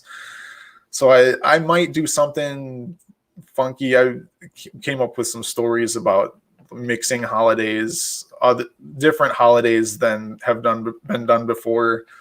So I might do some fun stuff with that. I like the idea of playing around with the holidays just because it really attracts eyes to things, and kids love stuff like Christmas, and I mean even Easter. I'm really I'll give you a little tidbit of the goofiness that we were thinking.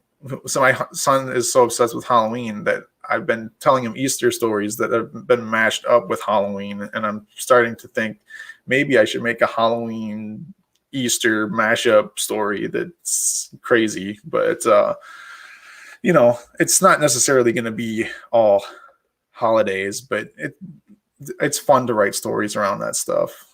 Playing with all of the things that kids get obsessed with. You know, holidays are big for kids. That's like those are things they're looking forward to. So when you go to the stores and you see the kids' books that are for that given holiday, they start to flip out. So I'm not opposed to it, but it's kind of whatever feels natural as far as the storylines come. And Halloween just ended up being the right thing for the time. So I just kind of go with the flow.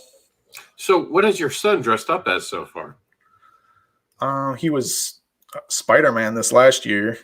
he has been obsessed with Spider-Man too, and I don't know what it was. It's not, he hasn't even been like watching the movies. Something about that costume really gets kids going. But he was Spider-Man, and then what was he the year before? He was Skeleton, and he's been he's like the goofiest. He doesn't get attached to any toys, but except this one the cheapest skeleton stuffed animal thing that we got like this last year. He cannot go anywhere without it. He just carries it around with him. So I'm like, you know, there's something about Halloween that strikes a chord with this kid.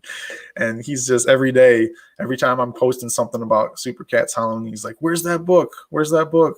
Where's Super Cat? I'm like, it's not out yet. It's not out yet. We'll be reading it. And hopefully I'm going to do story time with him for everybody too, because he'll sit there and try to read it, and it's hilarious. But So does he understand that you're creating the book? Like, is he realizing that you're behind it at this point yet or not?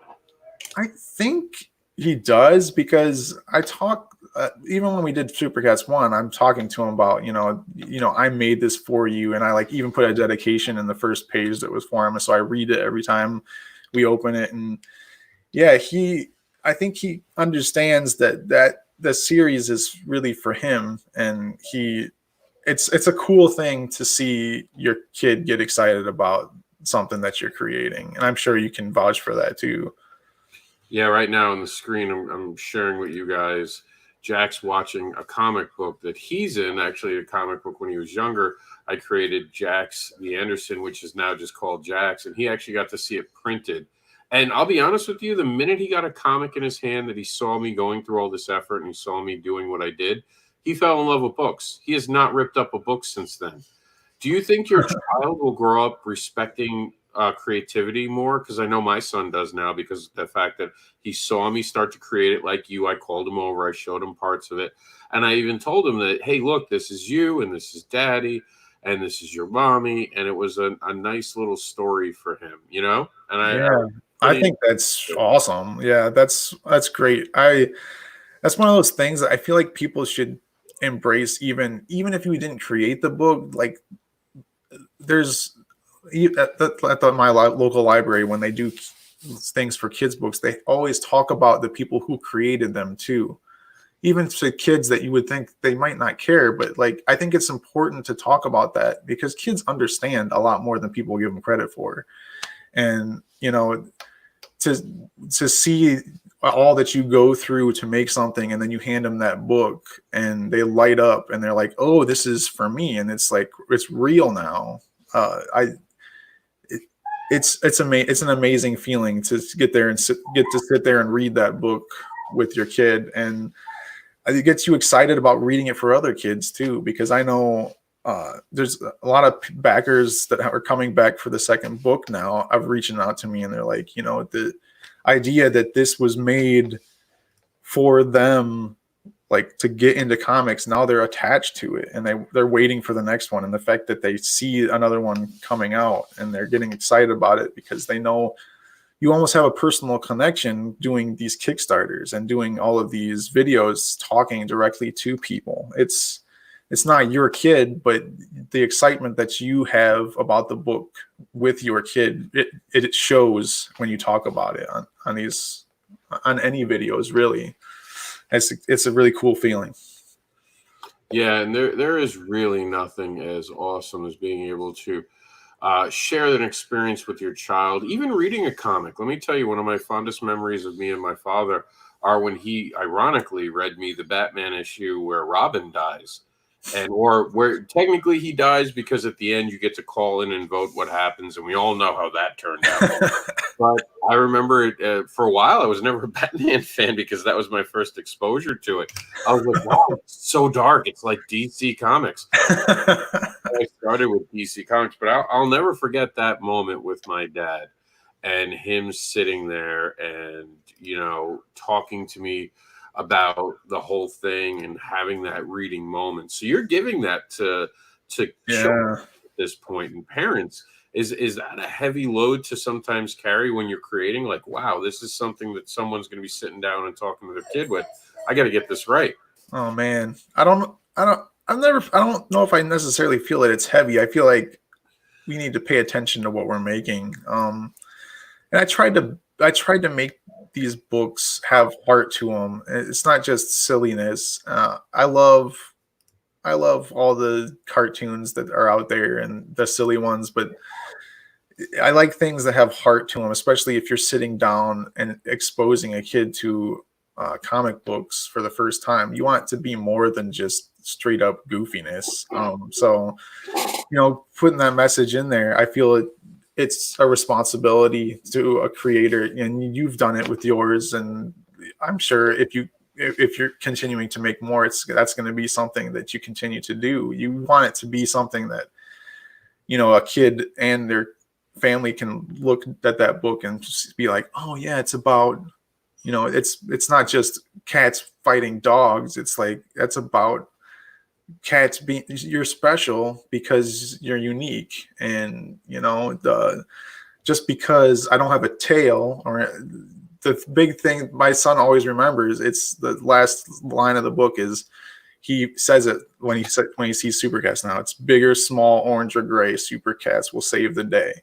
And it's like the idea that anybody can be the Super Cat. You don't have to be some specific mold. And that's the message we were trying to send with the first one. And to be able to see people react to that through the Kickstarter and stuff, it makes it all the more gratifying. And I don't necessarily feel that it's heavy to have that burden. I feel like making a kid's book, you are putting that on yourself. So, you want it to be something that kids and families will come back to you and be like, that was something that, like, I get people all the time now. My kid wants to run back and read that book. Every time I ask them if they want to read something, they pick up Super Cats. And like, I could never have asked for a better reaction to the book when I get people responding like that and coming back and buying the next one. That's truly the most gratifying thing, is that if the book was horrible, they wouldn't be buying another one. So, and we're doing pretty good so far. So I think we're on to something. And I think, even though you and I both didn't start in doing this all ages content, it's one of those things. You're taking care of a kid all the time, and you come up with stories and you want to teach them things, and why not use your creativity to give them the message that you want to give them. So Oh, absolutely. I think it's one of the most important things that we can do as creators is leave something that inspires people. And I thank you for actually doing that. This is the part where we have to say goodbye. But before we go, please tell them how they can back your Kickstarter and get a copy of Super Cats. And remember, like you said, the biggest compliment is when people come back. So invite them back to this next issue of Super Cats. And thank you for being on the program today. Oh, of course, Rob. Thanks for having me. You can get Super Cats. The new book is all you have to type in is supercatsbook.com. It'll take you right to the Kickstarter. If you want to check out any of my other stuff and get all the books for free to read right now during the pandemic, you can go to villagecomicbooks.com. That also will take you to everything. The Kickstarter, my Patreon page, everything, all the free stuff. You can read Super Cats 1 for free. You can download a free coloring book, and you can read all the other Village comic books and see if you love them. Pick up some, come back the Kickstarter so we can keep making these books for kids. Well, I appreciate your time today, and we do have to move on with the show and actually show the panel about comics in kids' hands. Make sure you share your comic book on our page, Comics in Kids' Hands, because there are people out there looking for some great content, and I thank you for being part of this today. We're going to switch over and show you my actual book, which I actually had trouble funding, and I was very heartbroken about this. And thank you for being here, Caleb. And we're going to play this and then go right to the panel that we recorded actually this year. One of the last cons I actually went to now, looking at it for this year. But this is Cat Dad and Supermom, Rise Against Bullying Using Imagination. Hello and welcome to the Cat Dad and Supermom Kickstarter, a story about Jax conflicted after seeing a bullying event at school. He asks his father what to do and ultimately has to escape into his dreams to find the answer he seeks. This is an amazing project brought to life by an amazing team of creators. And those creators are Robert Gregory, who is the writer, Raheel, the artist, and Chuck, the editor. There are some amazing covers that go along with this Kickstarter campaign, including the super rare Ella Fart cover, the Supermom cover, and our main An Elephant Never Forgets cover. Some amazing cat wards go with this, as you can see, t-shirts, stickers, alternate covers. There's even talk of a sketch cover for kids to draw on as a stretch goal. This is brought to you by the Indie Advocates Comics line, which was just newly created this year for projects just like this. Thank you for joining us on this Kickstarter.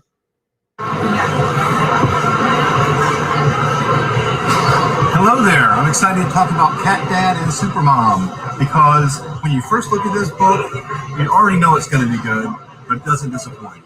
Cat Dad and Supermom is a fantastic comic. I got to tell you, I told Rob this. One of the best things about it is it's kind of hard sometimes for both the art and the story that have to meld perfectly, and to find one that has done it to such perfection is pretty rare.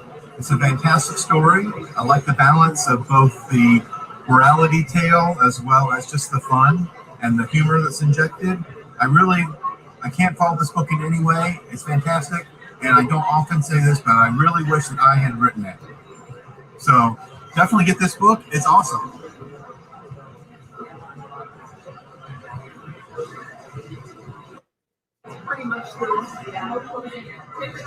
What's going on, everybody? This is Matt Knowles from Symmetry Creations, home of Heirs of Isildur and Tales from Nocturnia.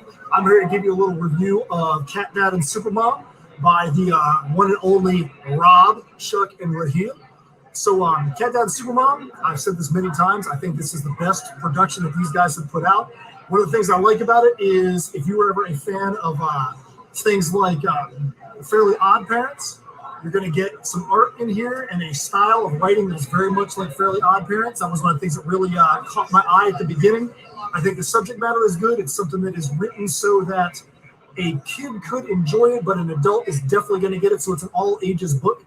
There's definitely a lot of wit and a lot of humor in here that people of all ages are going to be able to enjoy. So you're going to get your butts up and back this Kickstarter. I know I will on day one. You better follow me.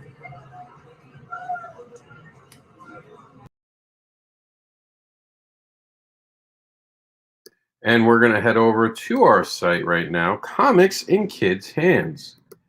So we're going to read to you our Comics in Kids' Hands. In 2019, I talked about and began creating Comics in Kids' Hands to go along with the Comics Initiative. The purpose of the Comics in Kids' Hands was to express the importance of comics and their ability that they have to inspire and educate children. As a creator who was inspired by comics that helped me overcome illiteracy, should be illiteracy, apparently. My dyslexia acted up there. I got to fix that off camera. Illiteracy due to dyslexia, I have become now a proud advocate for comics and their hidden power as an educational tool.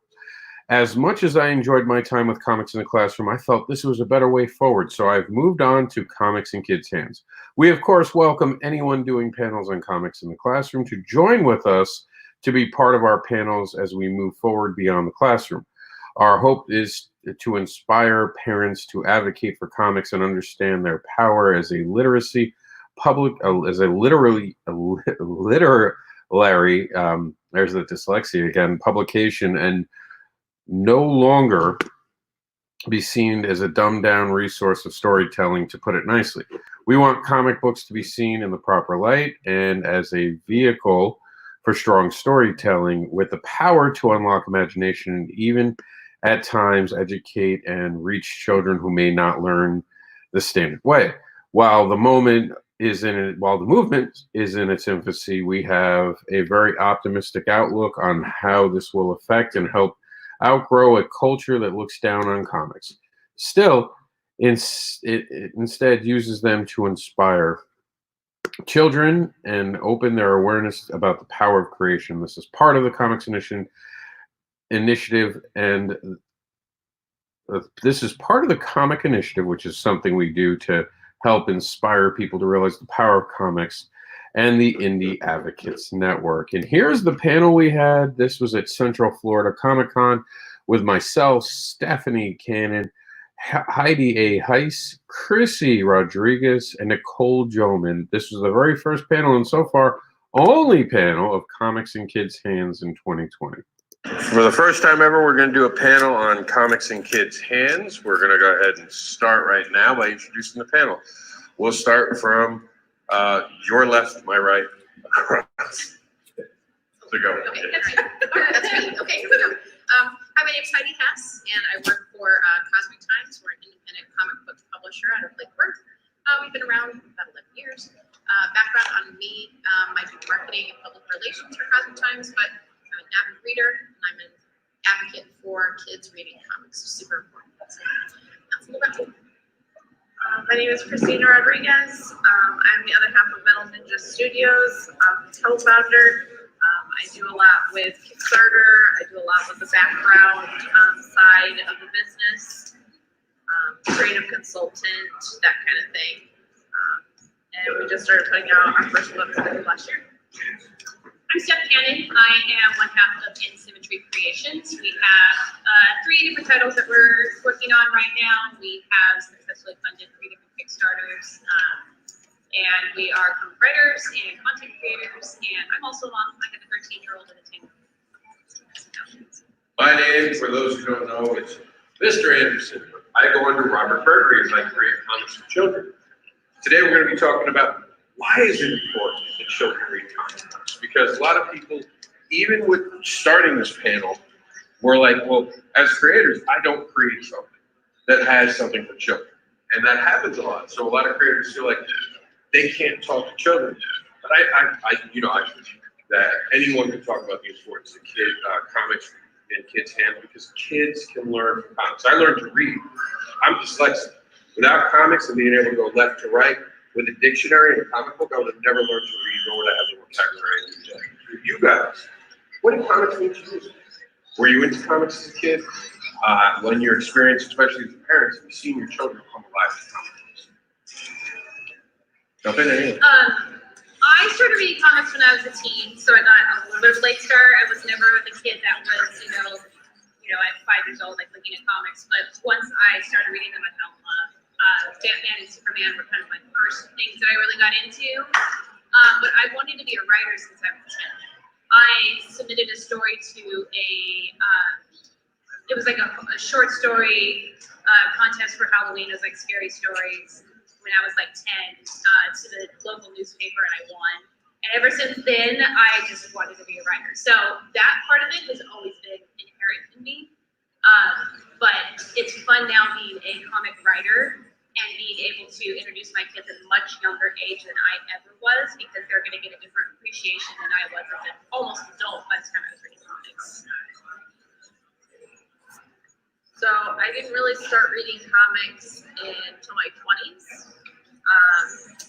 Younger, like in school and that, they never had comics in school. It was like, textbooks, and the only other things that you read were like novels that they pre-chose for you, which was not really about anything that I was actually interested in. So most of it was more of a torture of having to read the book and take quizzes and do essays on it and stuff that I didn't want to do, and it negatively, shone a light on books, for no reason, just because you were never able to choose anything that you were actually interested in or do anything you wanted to do with them. So I never actually got into comics until I was in my 20s when I went to start checking it out, and then fell in love with comics because it was something that it was easy. I'm a very visual person, so being able to see like the pictures and everything made the story come together much better for me.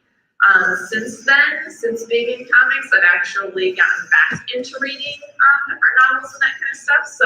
So my perspective on it is more that comics kind of renewed my love of reading, less about in school, they make you read these novels and stuff you don't care about.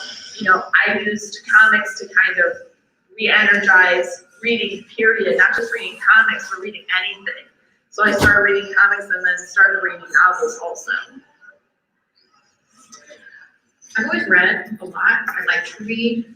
In school, I didn't have any problems reading that.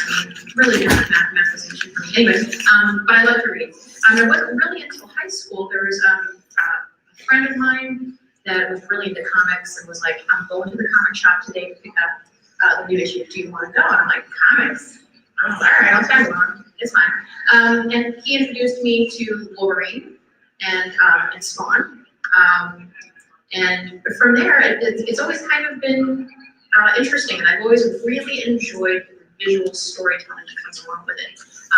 I love art, and the art I find is beautiful and fascinating. And I think it's great that you can just take these, these visual images and create a story.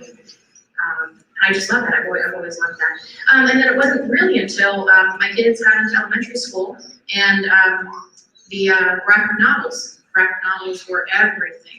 Captain Underpants and Smile by Rainey Talmeyer. And then I realized, hey, graphic novels really are comics, just in a long version. And I was volunteering at a school book fair, and there was this, I'll never forget this, there was a 5th grader, and he was going to buy the graphic novel of Moby Dick, which is an epic story. It's classic literature. And I was like, hey, that's great, you should get it. It was only $5. And he was like, I can't bring this home. And I was like, I understand. not understand why. And he's like, well, my mom, this is a comic, this is a cartoon, she's not going to. So that bothered me. And then I met up with Martin, and Martin owns Cosmic Times, and I thought, this needs to be embraced, and it helps kids that have reading issues to kind of, give them visual cues. So so that was really my start in comics, and that's why I'm here. Now, let me ask you a question. You guys all talk about getting into comics. How many of you guys read actual funny strips in newspapers years before you ever read a comic book? Maybe as a kid, right?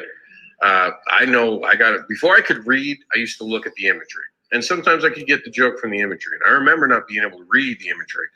The words with the imagery. But just the imagery and looking at the color, especially on the Sunday paper, was a big moment for me. We don't have that anymore. Kids aren't exposed to that anymore because newspaper print isn't what it was. A lot of people don't. How many people get a newspaper delivered at home? I don't pick up, and I like newspapers better, but I don't have access to ones I like living in Florida. I like New York Times. I like the Newsday from New York. I found those were really good. In Florida, I never found one. How do we combat that? Because we're not exposing children. Children get exposed to YouTube before they do anything. And studies back this up. The more a child is exposed to a moving screen, the less imagination they have, the shorter attention span they'll get. Comic books lead to bigger reading. And that's the point of this panel, is to change parents' mind, because since the inception of comic books, we have had this idea that comic books are nothing but fodder, and they're just ill-crafted stories, and they're not going to teach anything. From your own experiences, do comics teach something? Or is there an avenue to teach children what's going on the panel? And talk about the power that you've seen, because for me, with Jax, he's autistic, would rip books up, would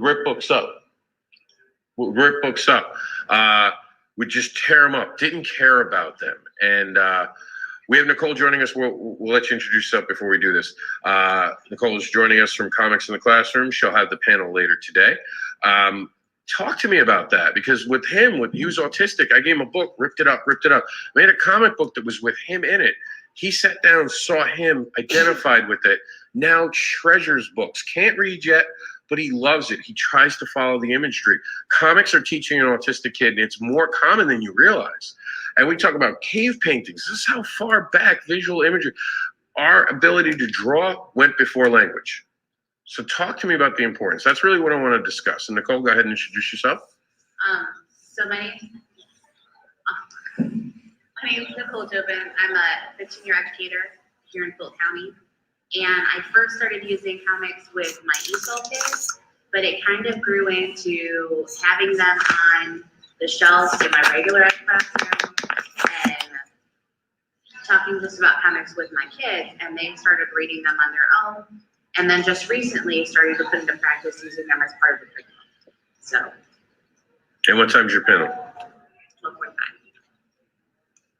So what do you guys think? Jump I think in. to answer what you were saying is, what are the first books that our kids read? Before they can even read, the books that we're reading to them are picture books. Mhm. They're very simple picture books. Typically, you're going to get the ones where it's like the letter A and a picture of an apple. That's how they learn. They learn by pairing pictures of things together with words, and that is our first, all of us, I'm sure, had picture books read to us. So comics aren't that different, and I think the point is we need to change people's minds, because there's a stigma that, oh, comics are, whatever the case may be, whatever, aversion people have to it, whether it's they think they're too violent or they think that they are just fluff. I think those are probably the two biggest things that people kind of, the misconception that people have. But there is no difference between a kid-friendly comic that has art that goes along with words. As creators of comics, we know that we need to make sure that the art conveys to the story. That's the biggest thing that we have to do with the artists. So it's kind of no different when kids are being exposed to this young age. One of the things that I really like now is that finally in schools, I think it was, one of you was saying that, when we were in school, we didn't have any exposure to comics. They weren't in school libraries. They weren't accepted means of literature to read. Now, my kids have, as most kids do when they're in school now, they have a required amount of time they have to read per night for homework. I have not had one teacher who has not literally put it on their graphic novels and comics student count, which is really awesome because it shouldn't matter what they are reading as long as they want to read. If they want to read a graphic novel for their homework and they are learning something from it, that should absolutely be counted. And it's really nice to see that there are schools that are accepting that now. Now, there's something special about your book before you pass that on that I wanted to address. You guys made a choice. You're steampunk. It's more of an adult-based thing, but you guys made a choice. The choice was how you worded your book. You left it open. Why did you make that choice? Why did you make a choice to not lean into just, well, we're adults. Why do we have to worry about a younger generation picking up our book? Well, one of the things that we made sure with Heirs is that there's not a single curse word in it at all. There are some heavy thematic elements to it. There's a little mature elements, but nothing gratuitous, nothing distasteful. Just heavy subject matter that adults go through and struggles that adults go through, whether it's mental health, that kind of thing. It is something that both Matt and I have, we both have 8th graders. His daughter's 14, mine's 13. We wouldn't have an issue with him reading this book. And that's the important thing is, it might be a little bit more mature elements, but that doesn't mean that it's inappropriate. It's just graded to their age, and just like a YA book is for an adult says a 5-year-old. So that for us, that was a big thing. We made a choice. We're going to use language that fits in more with the thematic elements of steampunk, which is kind of whimsical and proper, because you're kind of going back to like Victorian kind of thing. People didn't throw his bombs all the time. Not according to Underworld. What is it? Deadwood? Deadwood. Yes. You ever watched that? Oh my goodness. I was like, they talk like that? No, Those animals. Things are a little crazy back then. Those animals. But it's part of it too that people have to understand when they're thinking about doing comics, to teach their kids to read, and that is that there are a million different kinds of comics out there. And a lot of the comics, even when independently produced, they'll still put on the back like an age level or something like that to show you exactly like who this is mostly, pertaining to.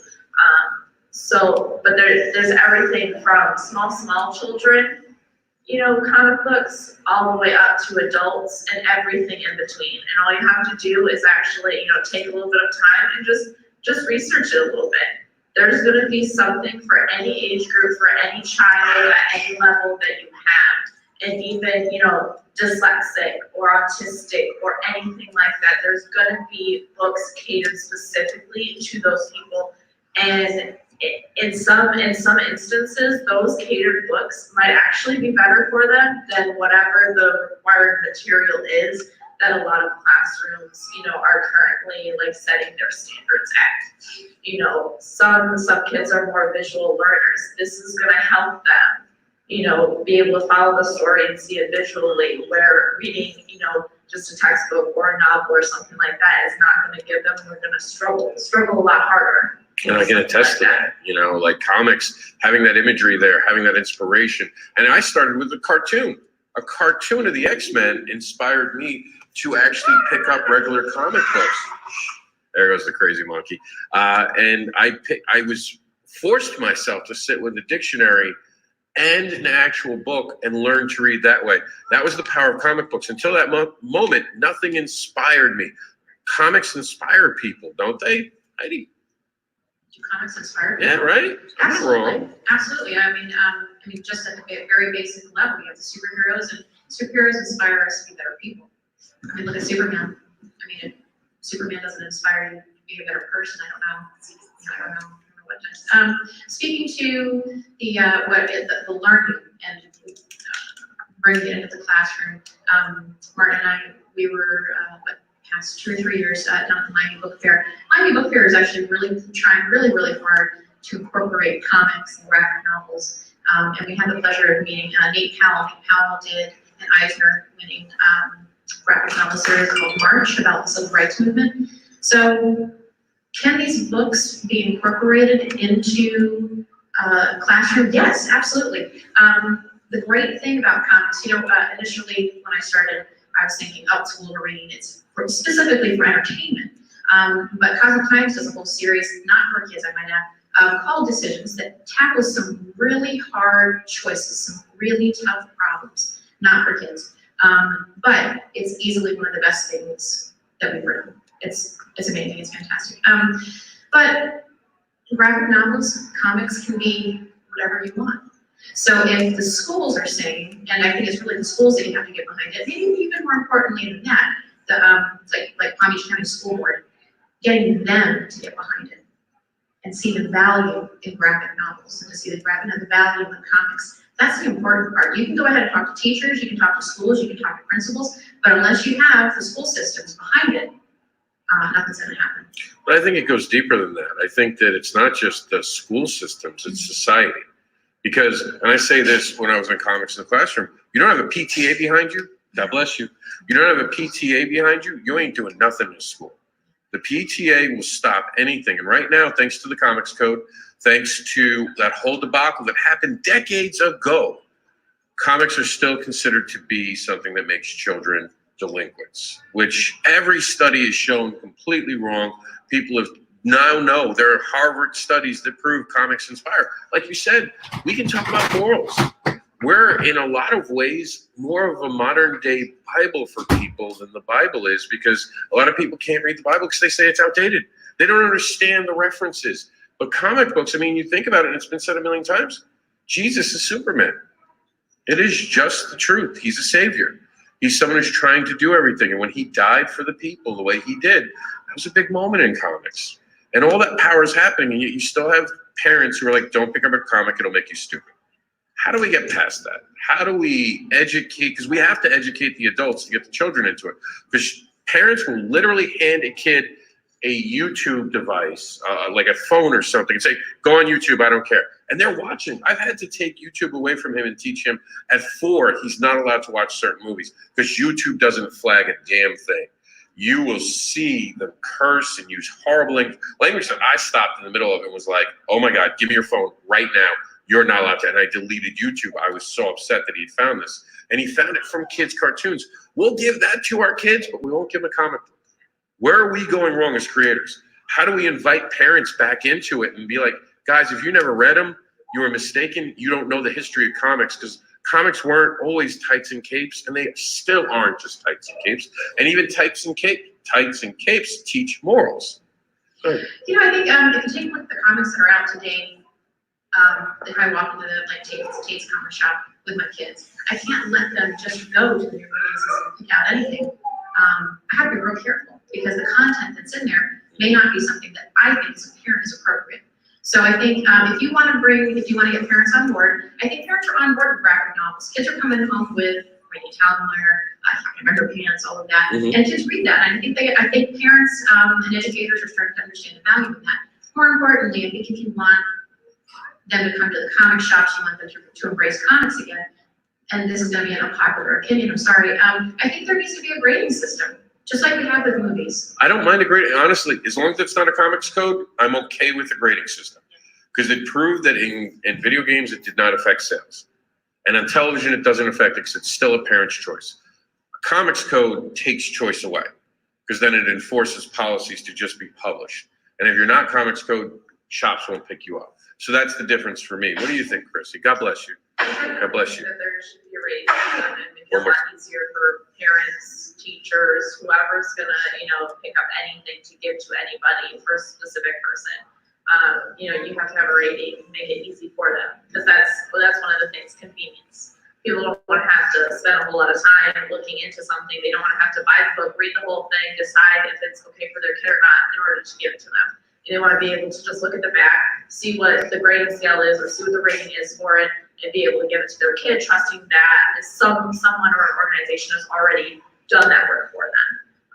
But another thing I was going to say is that I think something that would be helpful is that, again, there's comics for everything, and especially one of the things that I've noticed that I never knew before, I hate history. I hate everything about history. I don't like to remember dates and people's names and events and all that kind of stuff. Is that why you keep calling me Steve?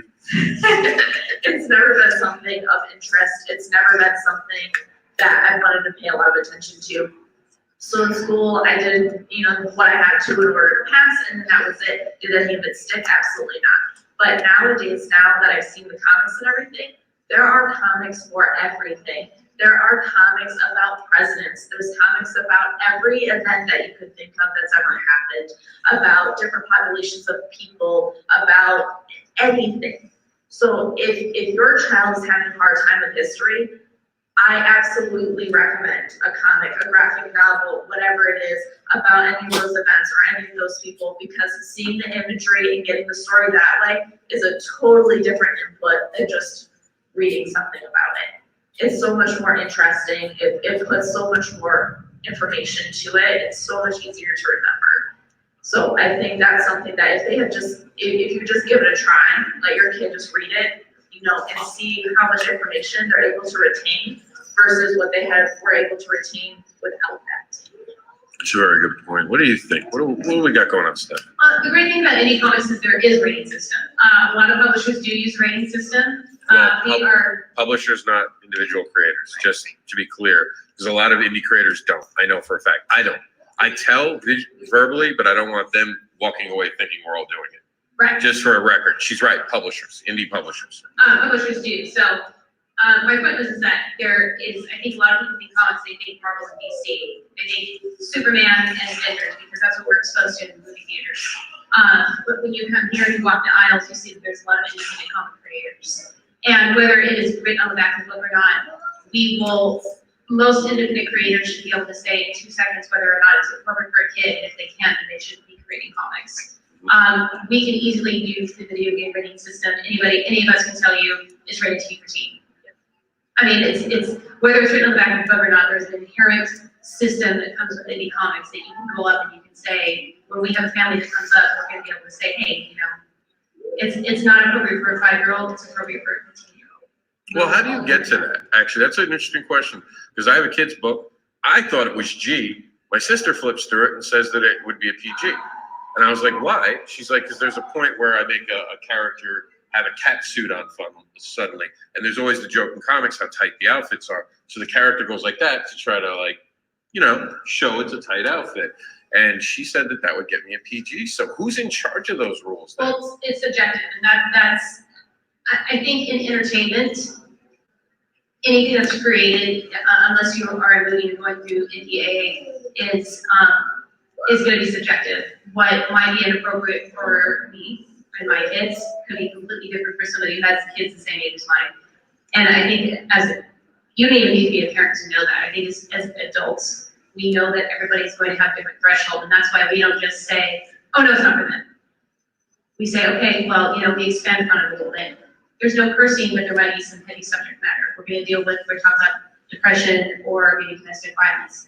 A parent is going to know that way. We can do all to the parent. That's up to them. If they want their 6-year-old to know about that, fine. If they don't, then they know. At least we've given them that information. It's all about communicating properly, and that is something that you're not going to get as much when you go into a comic shop and pick up Superman. And not that you can't get that from that, because obviously Superman is the poster boy for, being good and moral. So it is subjective, and it's just about having an open dialogue. That's why shows like this are so great, because as parents, you guys can come up to any of our booths, and we'll be happy to have a running dialogue with you about what our books are about, whether or not they're appropriate for your kids. Nicole, real quick, Heidi's going to have to go in like 7 minutes. I promised I'd tell her, but just answer in those 7 minutes for us. How do schools handle this? Like from your aspect, I know you're doing I know it's been a mess for you guys to try to get this to go. How can they help? That point of this is how they can be empowered to help. Do they need to write to their local school boards? How can they help empower you for your movement? I think a lot of it comes down to our parent participation. If our parents talk about what's available and what their kids like, it will build an awareness. I mean, there's a lot of teachers that don't mind having it on their shelves, but wouldn't incorporate it into a daily lesson or allow it on reading log. But, I guess it depends on what parents say. So I think our biggest struggle, even here in Will County, is getting parents involved for the right things. Like, we're all about, jumping on the bandwagon to help our kids, but when it comes to an actual educational issue, then we're like, well, what am I going to say? And you guys are the ones that put the things on the shelf, and you guys are the ones that help your kids understand it. even more than we do. So at the end of the day, we need you to say, this is a totally worthwhile medium for my child to read. And if it means that my kid is going to read, I mean, the whole world will open up to him. And so I think that we need to make sure that parents are aware of what there is. I'm saying that you guys are here, so chances are, I mean, you're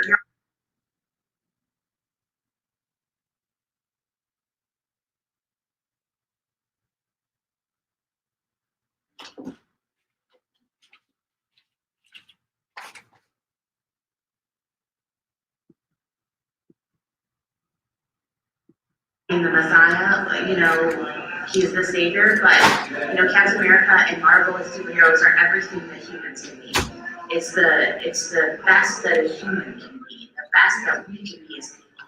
So I think that if we share that with our kids, that we'll elevate them to a much higher, you know, ability.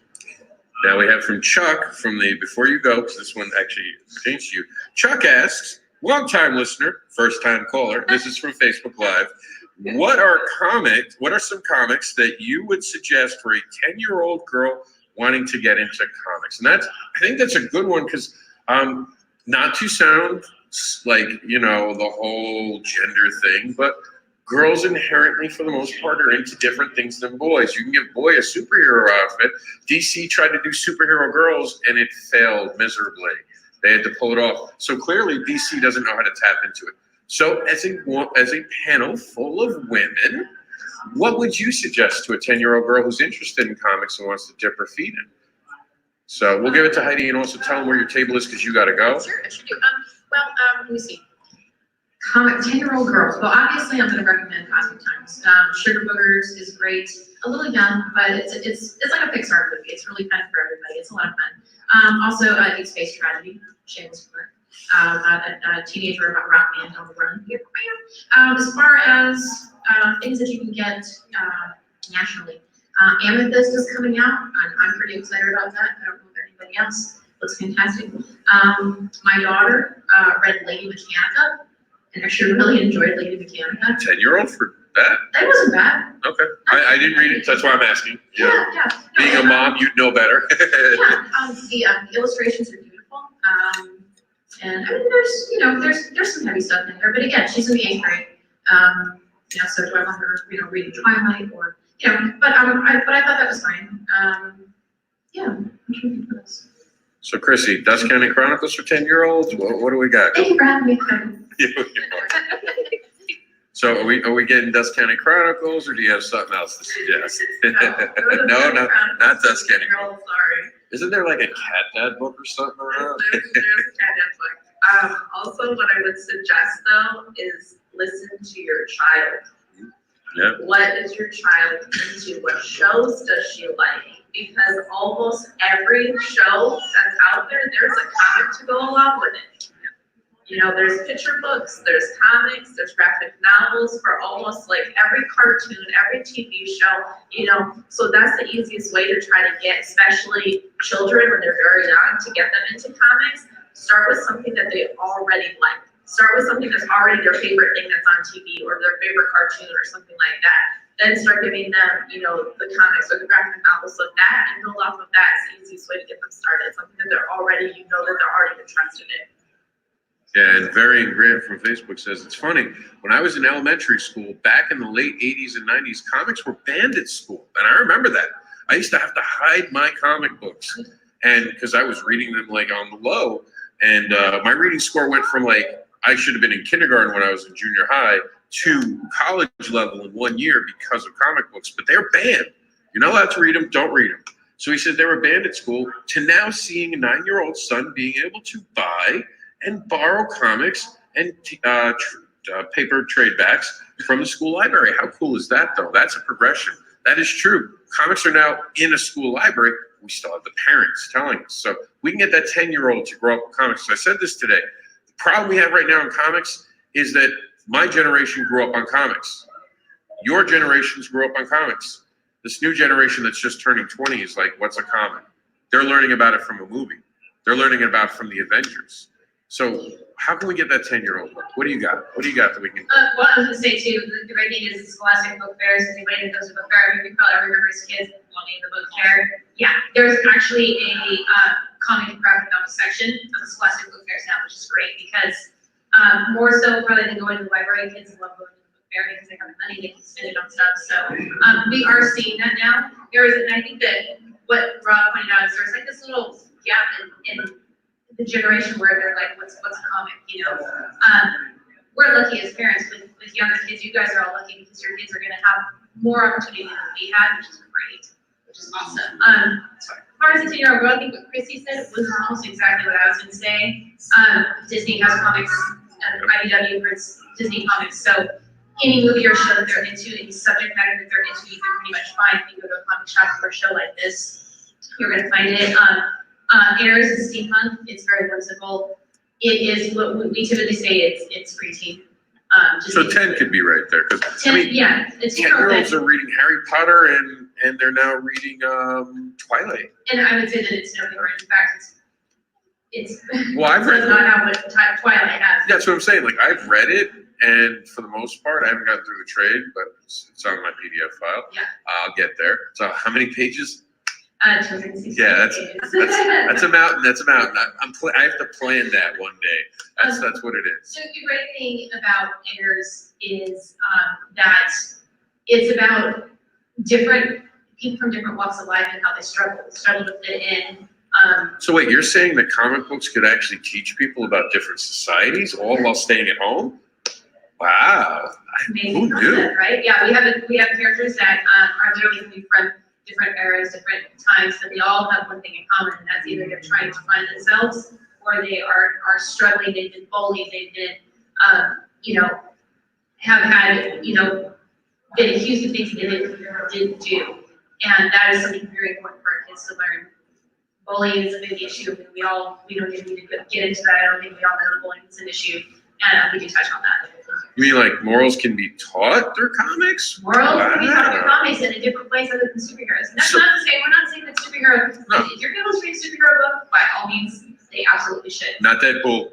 But it's not that. Not Deadpool. Deadpool is not the book to start your children on. But you see that in independent comics because we have a little bit more freedom to go beyond, typical superhero stories to teach, things that we're likely to all struggle with. There is not one single person in this room or at the show who has not struggled with being judged by something.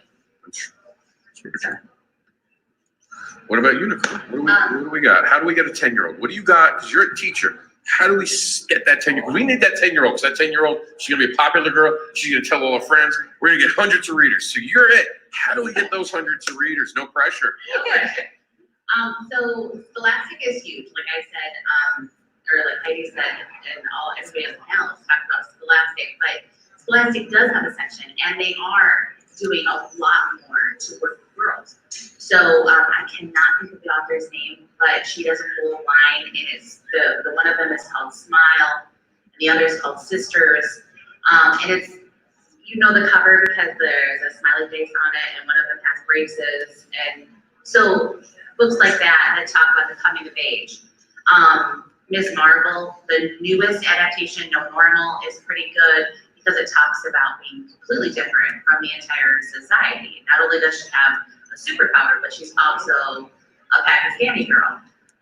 So there's this huge, like a huge spectrum of beautiful books that we can put in the hands of our kids that are not superheroes, anything that you could possibly like. So listen to your kids. What do they want to read about? And put that in their hands. Look for it. It's just the stroke of a keypad, honestly, on your phone. Search age-appropriate comics, and it will pop up. And there's on my table out there, there's a website you can go to, and there's a list from birth to college. And, you could just search and peruse and see what's out. So now, the one thing with comics that I don't think we touched on enough is the fact that it teaches something important. And Travis first said this, and it had been said before. Travis is not at all the first author of this, but he said it the best I've ever heard it put. When he was growing up and he was having troubles and he felt he didn't have the support system at home that he should have had, he would see Peter Parker think this thing that you shouldn't say. You knew you'd get in trouble, but then suddenly in this word bubble, there was that moment of clarity where the showed that you're supposed to think before you speak and certainly think before you type. And in this society with kids eating Tide Pods, maybe they need to read more comics so they realize that, you know, we're supposed to think before we do. And I think comics really illustrate how much people are thinking, how much they're going through that internal dialogue, especially with anything but Deadpool, where you see characters thinking. Even bad guys sometimes are thinking, maybe I'm wrong at this moment. And it shows a humanity level that, and sometimes the bad guys become heroes. You know, a lot of the X-Men, some of them started as bad guys. So how do we express to parents in a way that thought bubbles and even just seeing characters struggle? Because in comics, there's a lot of tragedy. A lot of people don't realize that. It's very Shakespearean in that way. A lot of comics deal with bullying, like television doesn't deal with. In television, it ends in one story. In a comic book, it goes throughout the thread. How do we express to parents how they're missing out on a tool to educate their child about society, how to properly fit in a way in respect? Not fit in like the caste system or a square box or you have to be this, but how to be an individual in that society and understand how to treat people with respect. What do you think? How do we do that? Is there a way to get parents more invested in this? Like, what are your ultimate thoughts about how do we encourage parents, not children? Because if we can get the parents, the children will follow.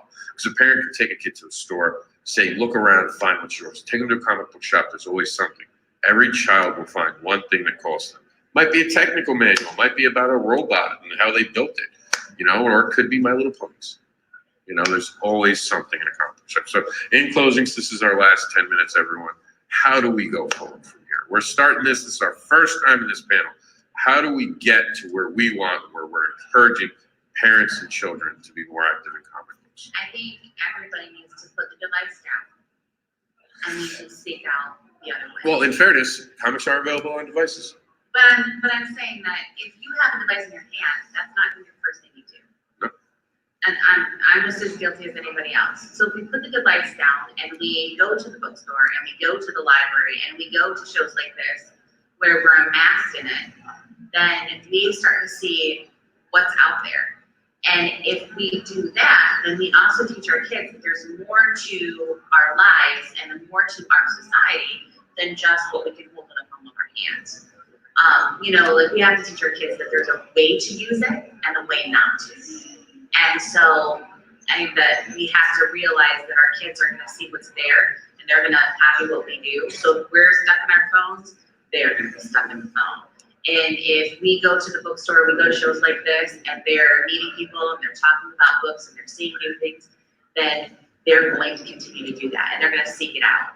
So I think that if we teach them how to see the rest of the world, then we're at least making steps towards that. So you're saying comic books could also be an activity that parents can do with their children and have somewhere to go together. And maybe while parents are there, they could pick up some comics and read some of them and actually kind of feel welcome to a society, because Indie Comics offers very many different titles about very different subjects. Shows like this are about community. And when we build community, we build a sense of ourselves and we build the power in ourselves to move forward, no matter what the difficulty is. And if we don't start doing that, then we are going to teach our children the opposite of that. So this community is important. And if you come here and you enjoy it, then you find something that you can enjoy with your child. I don't know a whole heck of a lot about Pokemon, but my kids will teach me. So you have to take interest, Chrissy, of what the kids are interested in? Is that what you're saying? That parents need to know what their children are actually doing? Is that a thing with parenting? So I'm still learning. He's 4. I'm still trying to figure it out. All right. So how do we get there? How do we get to this point where comics aren't fodder, but they are what they are: powerful, written, and drawn out, amazing stories? Right. And I wanted to touch on one thing that you were talking about the bubbles. Mm-hmm. So the biggest thing recently is that people who have never thought about comic book characters, never thought about comics at all until movies started coming around. So all these people didn't care about superheroes, didn't care about anything. Okay, all of a sudden Marvel movies start popping up. Oh, now I care about superheroes. Now I care about Marvel. Now I care about Spider-Man. all these things. But the biggest thing that you're missing in those movies is the thought bubble. All you can see is the action. One action to another action to another action, what somebody is doing to somebody else. You're missing all of the information in between on how did you go from point A to point B? How did you decide that that was the right path to choose? How did you decide that that was the right action to take? That's the beautiful thing about comics. You can see that thought bubble pop up, like you're saying, even Bad Guys. Oh, maybe it's time for me to stop doing this. Maybe I need to not work for this person anymore. Maybe this is not what I want out of life. Well, this has gotten And too then far. their struggle between deciding, do I need to, do I keep doing this? Do I change what I'm doing in life? All of those things, they're teaching morals, they're teaching, decision making that throughout, no matter how old you are, from birth, till you're an adult, you're gonna have to start making decisions.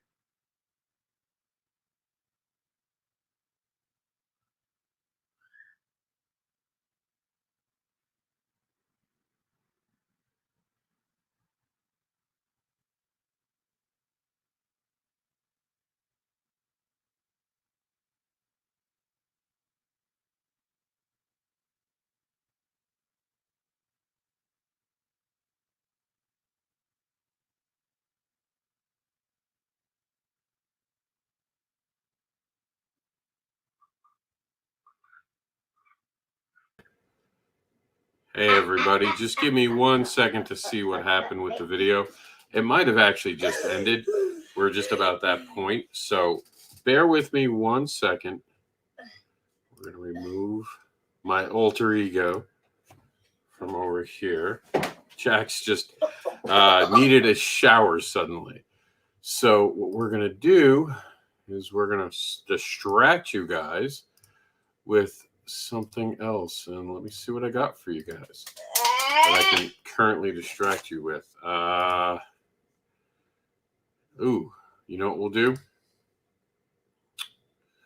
Let's go to Kickstarter and play you the Empowering Comics Phoenix. I promised we were going to get another video of that because I believe there was. If you give me a second.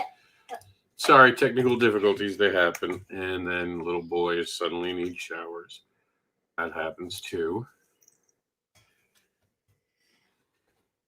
Hold that for me, little guy.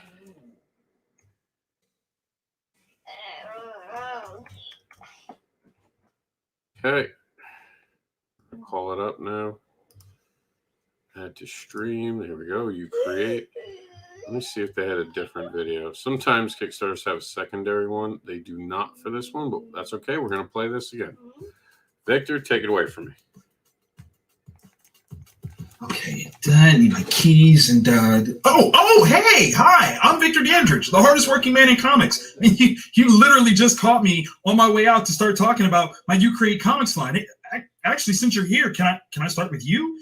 You Create Comics is my in-class programming that I do to kind of instill education with some with comic books. It's kind of important to me, actually. As a kid, I didn't like to read until I got into comics, and it kind of changed everything. Put me on a cool path. Time ever we're going to do it. As I am today.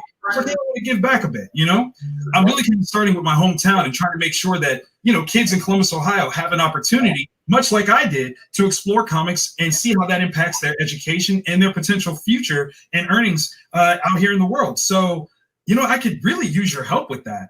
I'm trying to raise at least $250 to be able to bring my programming to one school in Central Ohio with a high-end goal of 2,500 to maybe reach 10 schools with a potential of 2,000 students. Now, obviously, yes, you might not be from Columbus, so maybe that might not be your bag, but it really would mean the world to me if you could at least share, talk about, or influence in some way, shape, or form this project to imminent success. We want to make sure that everyone has an opportunity to succeed and excel, and comic books is all about that. The superheroics are all about inspiration and leading us to our higher selves. So with your help, I think we can actually do it. If you get a second, please donate, pledge. These are some of the prizes that you'll have. These are actually from the You Create Comics line that can help you make your own very own comic material, right? I mean, like literally yours. You create it. That's kind of the name. It's clever, right? I know. But if not, Feel free, share with somebody that knows that their kids love comics or is into the comic book medium, and maybe they will be able to support. Either way, with your help, I know we can empower learning to imminent success for some Central Ohio students. Thanks, guys. Have a great one.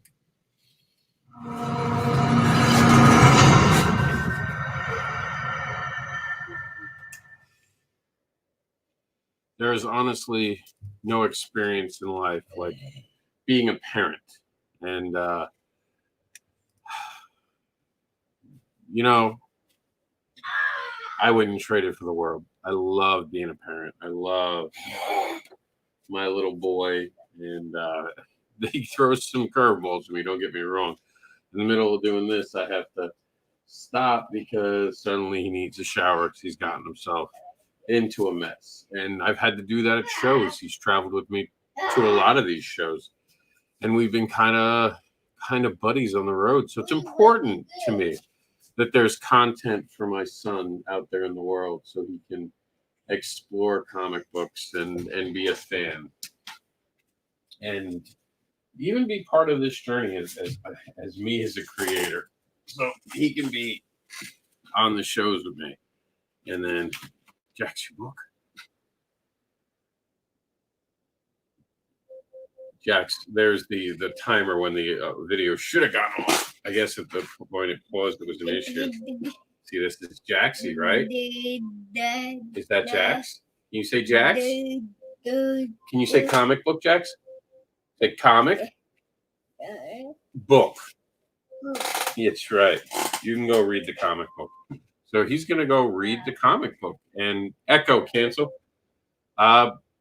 You can see, like, on this shoulder wet from helping him with the shower. It's the parent life, but I don't think any of us would trade it. You're always looking for your kid. You're always super excited about it. But I do want to go over to something that's not about me and check some stuff out.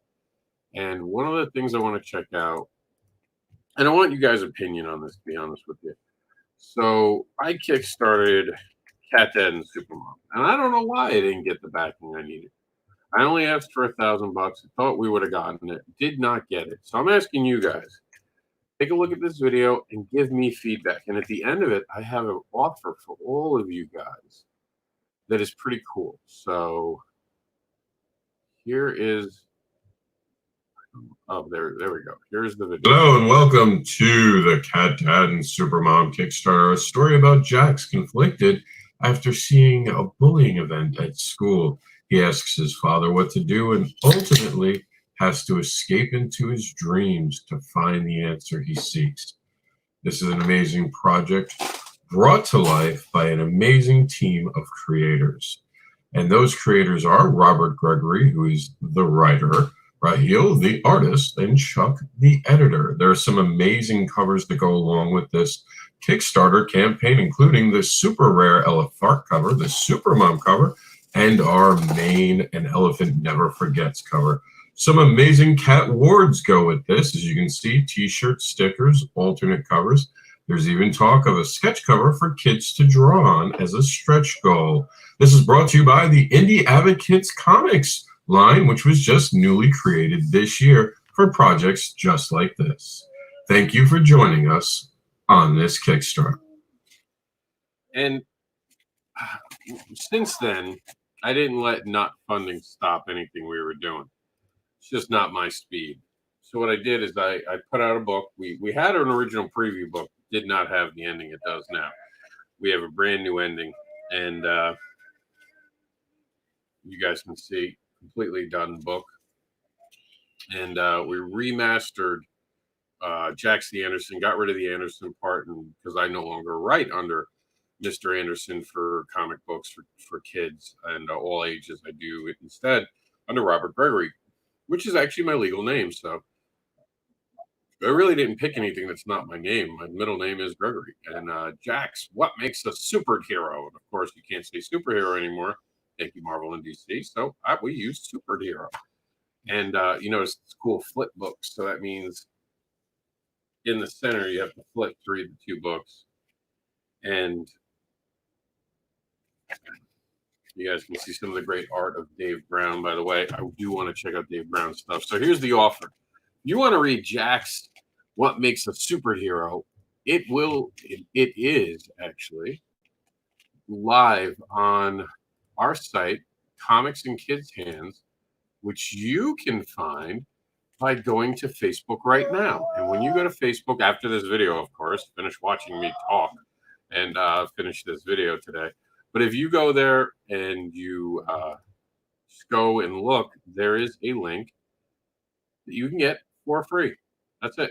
My gift for you guys. You don't have to sign anything up. I don't need you to be part of anything. I don't even need you to like the page. I would love you to like the page. Don't get me wrong. I would absolutely adore that if you guys would do that for me. You guys would be awesome. But it's not something I require. And here, I'm going to show it to you right now. We'll go over to the page. Bring the screen up here. And there it is. Finally finished loading. All right, we're just going to do a quick reload as we do this, and then we're going to show you some other stuff, and we'll bring up Dave Brown's stuff. So I got to give him some credit. We got to wrap up the show because we're almost at the 3-hour mark. My, how time has gone by. And there you go. You can get it for free. It's right there. That's it. So all you got to do is click that link and get it for free. And, of course, we're live on it today. We have had, I think, over 200 people already like the page. If you guys could give us a like, that'd be super awesome. I really would appreciate that. So let's go check out real quick Dave Brown. So I want to give some love to Dave Brown and what he's creating. Is my friend and co-creator Dave Brown. It's just Facebook is loading slowly. We're getting there, I promise.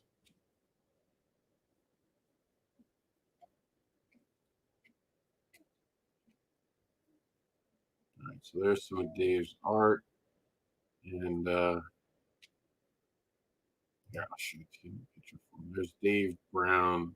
Dave Brown's The Brown Family, and he's got some imagery here, some awesome stuff. Dave Brown is definitely someone you should be checking out. Does great art. Super proud to have worked with him, Scott. I believe it's 5 issues. Don't hold my feet to the fire on that one, but I believe he's got 5 issues already. So I'm just trying to see if he had recently announced it.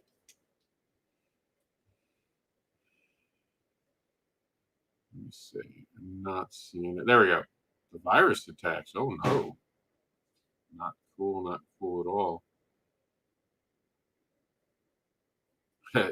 There's some funny stuff. You know, we're all home right now, so. But this is Dave Brown. Definitely check him out. Let's see if we got a link. Oh, here we go. The Brown Family comic. You can find the Brown Family comic as a page. Oh, I didn't like it. Gotta change that right now. And we'll see maybe what issue we're on to give some love. Let's see. I don't see anything about videos, so I don't think there is a video. Oh, issue 5. There we go. Issue 5 down here, the comic conventions. So there's the Brown Family at the comic convention. Probably issue 4. Yep, issue 4 over there. So definitely check this out. Make it part of your collection. And check out Dave Brown today and the Brown Family. And we have Unbound Realms. This was part of Marcus Roberts' line, and this is actually what he was talking about, Hedge Hollow, when we were talking about with him on the panel, which you guys saw earlier in the program today. And I think we've covered it all. And we have 12 minutes to spare, so I'm pretty excited about that. I want to thank you all for being part of it. There is nothing like being a parent, as I got my little monkey walking around behind me. Eating yogurt. Yogurt's been like his survival food. And I want to spend some time with that little guy. So we're going to sign off now. I want to encourage you all to make sure that you're getting your kids some comic books. Join Comics in Kids' Hands. Spread the message. The comic books are awesome, and they can help inspire children. Please support creators creating content for children. And thank you. Thank you for all the support. This is a month of us, 4 weekends of us doing these cons. You guys have showed up, giving us hundreds, if not thousands, of views, honestly. So I appreciate you all. I thank you all. Thank you for being part of this. This has been an exciting on-con. And this one was All Ages Con. Thank you guys for tuning in. I will catch you on the flip side this week, because we do panels at 4 p.m. every day.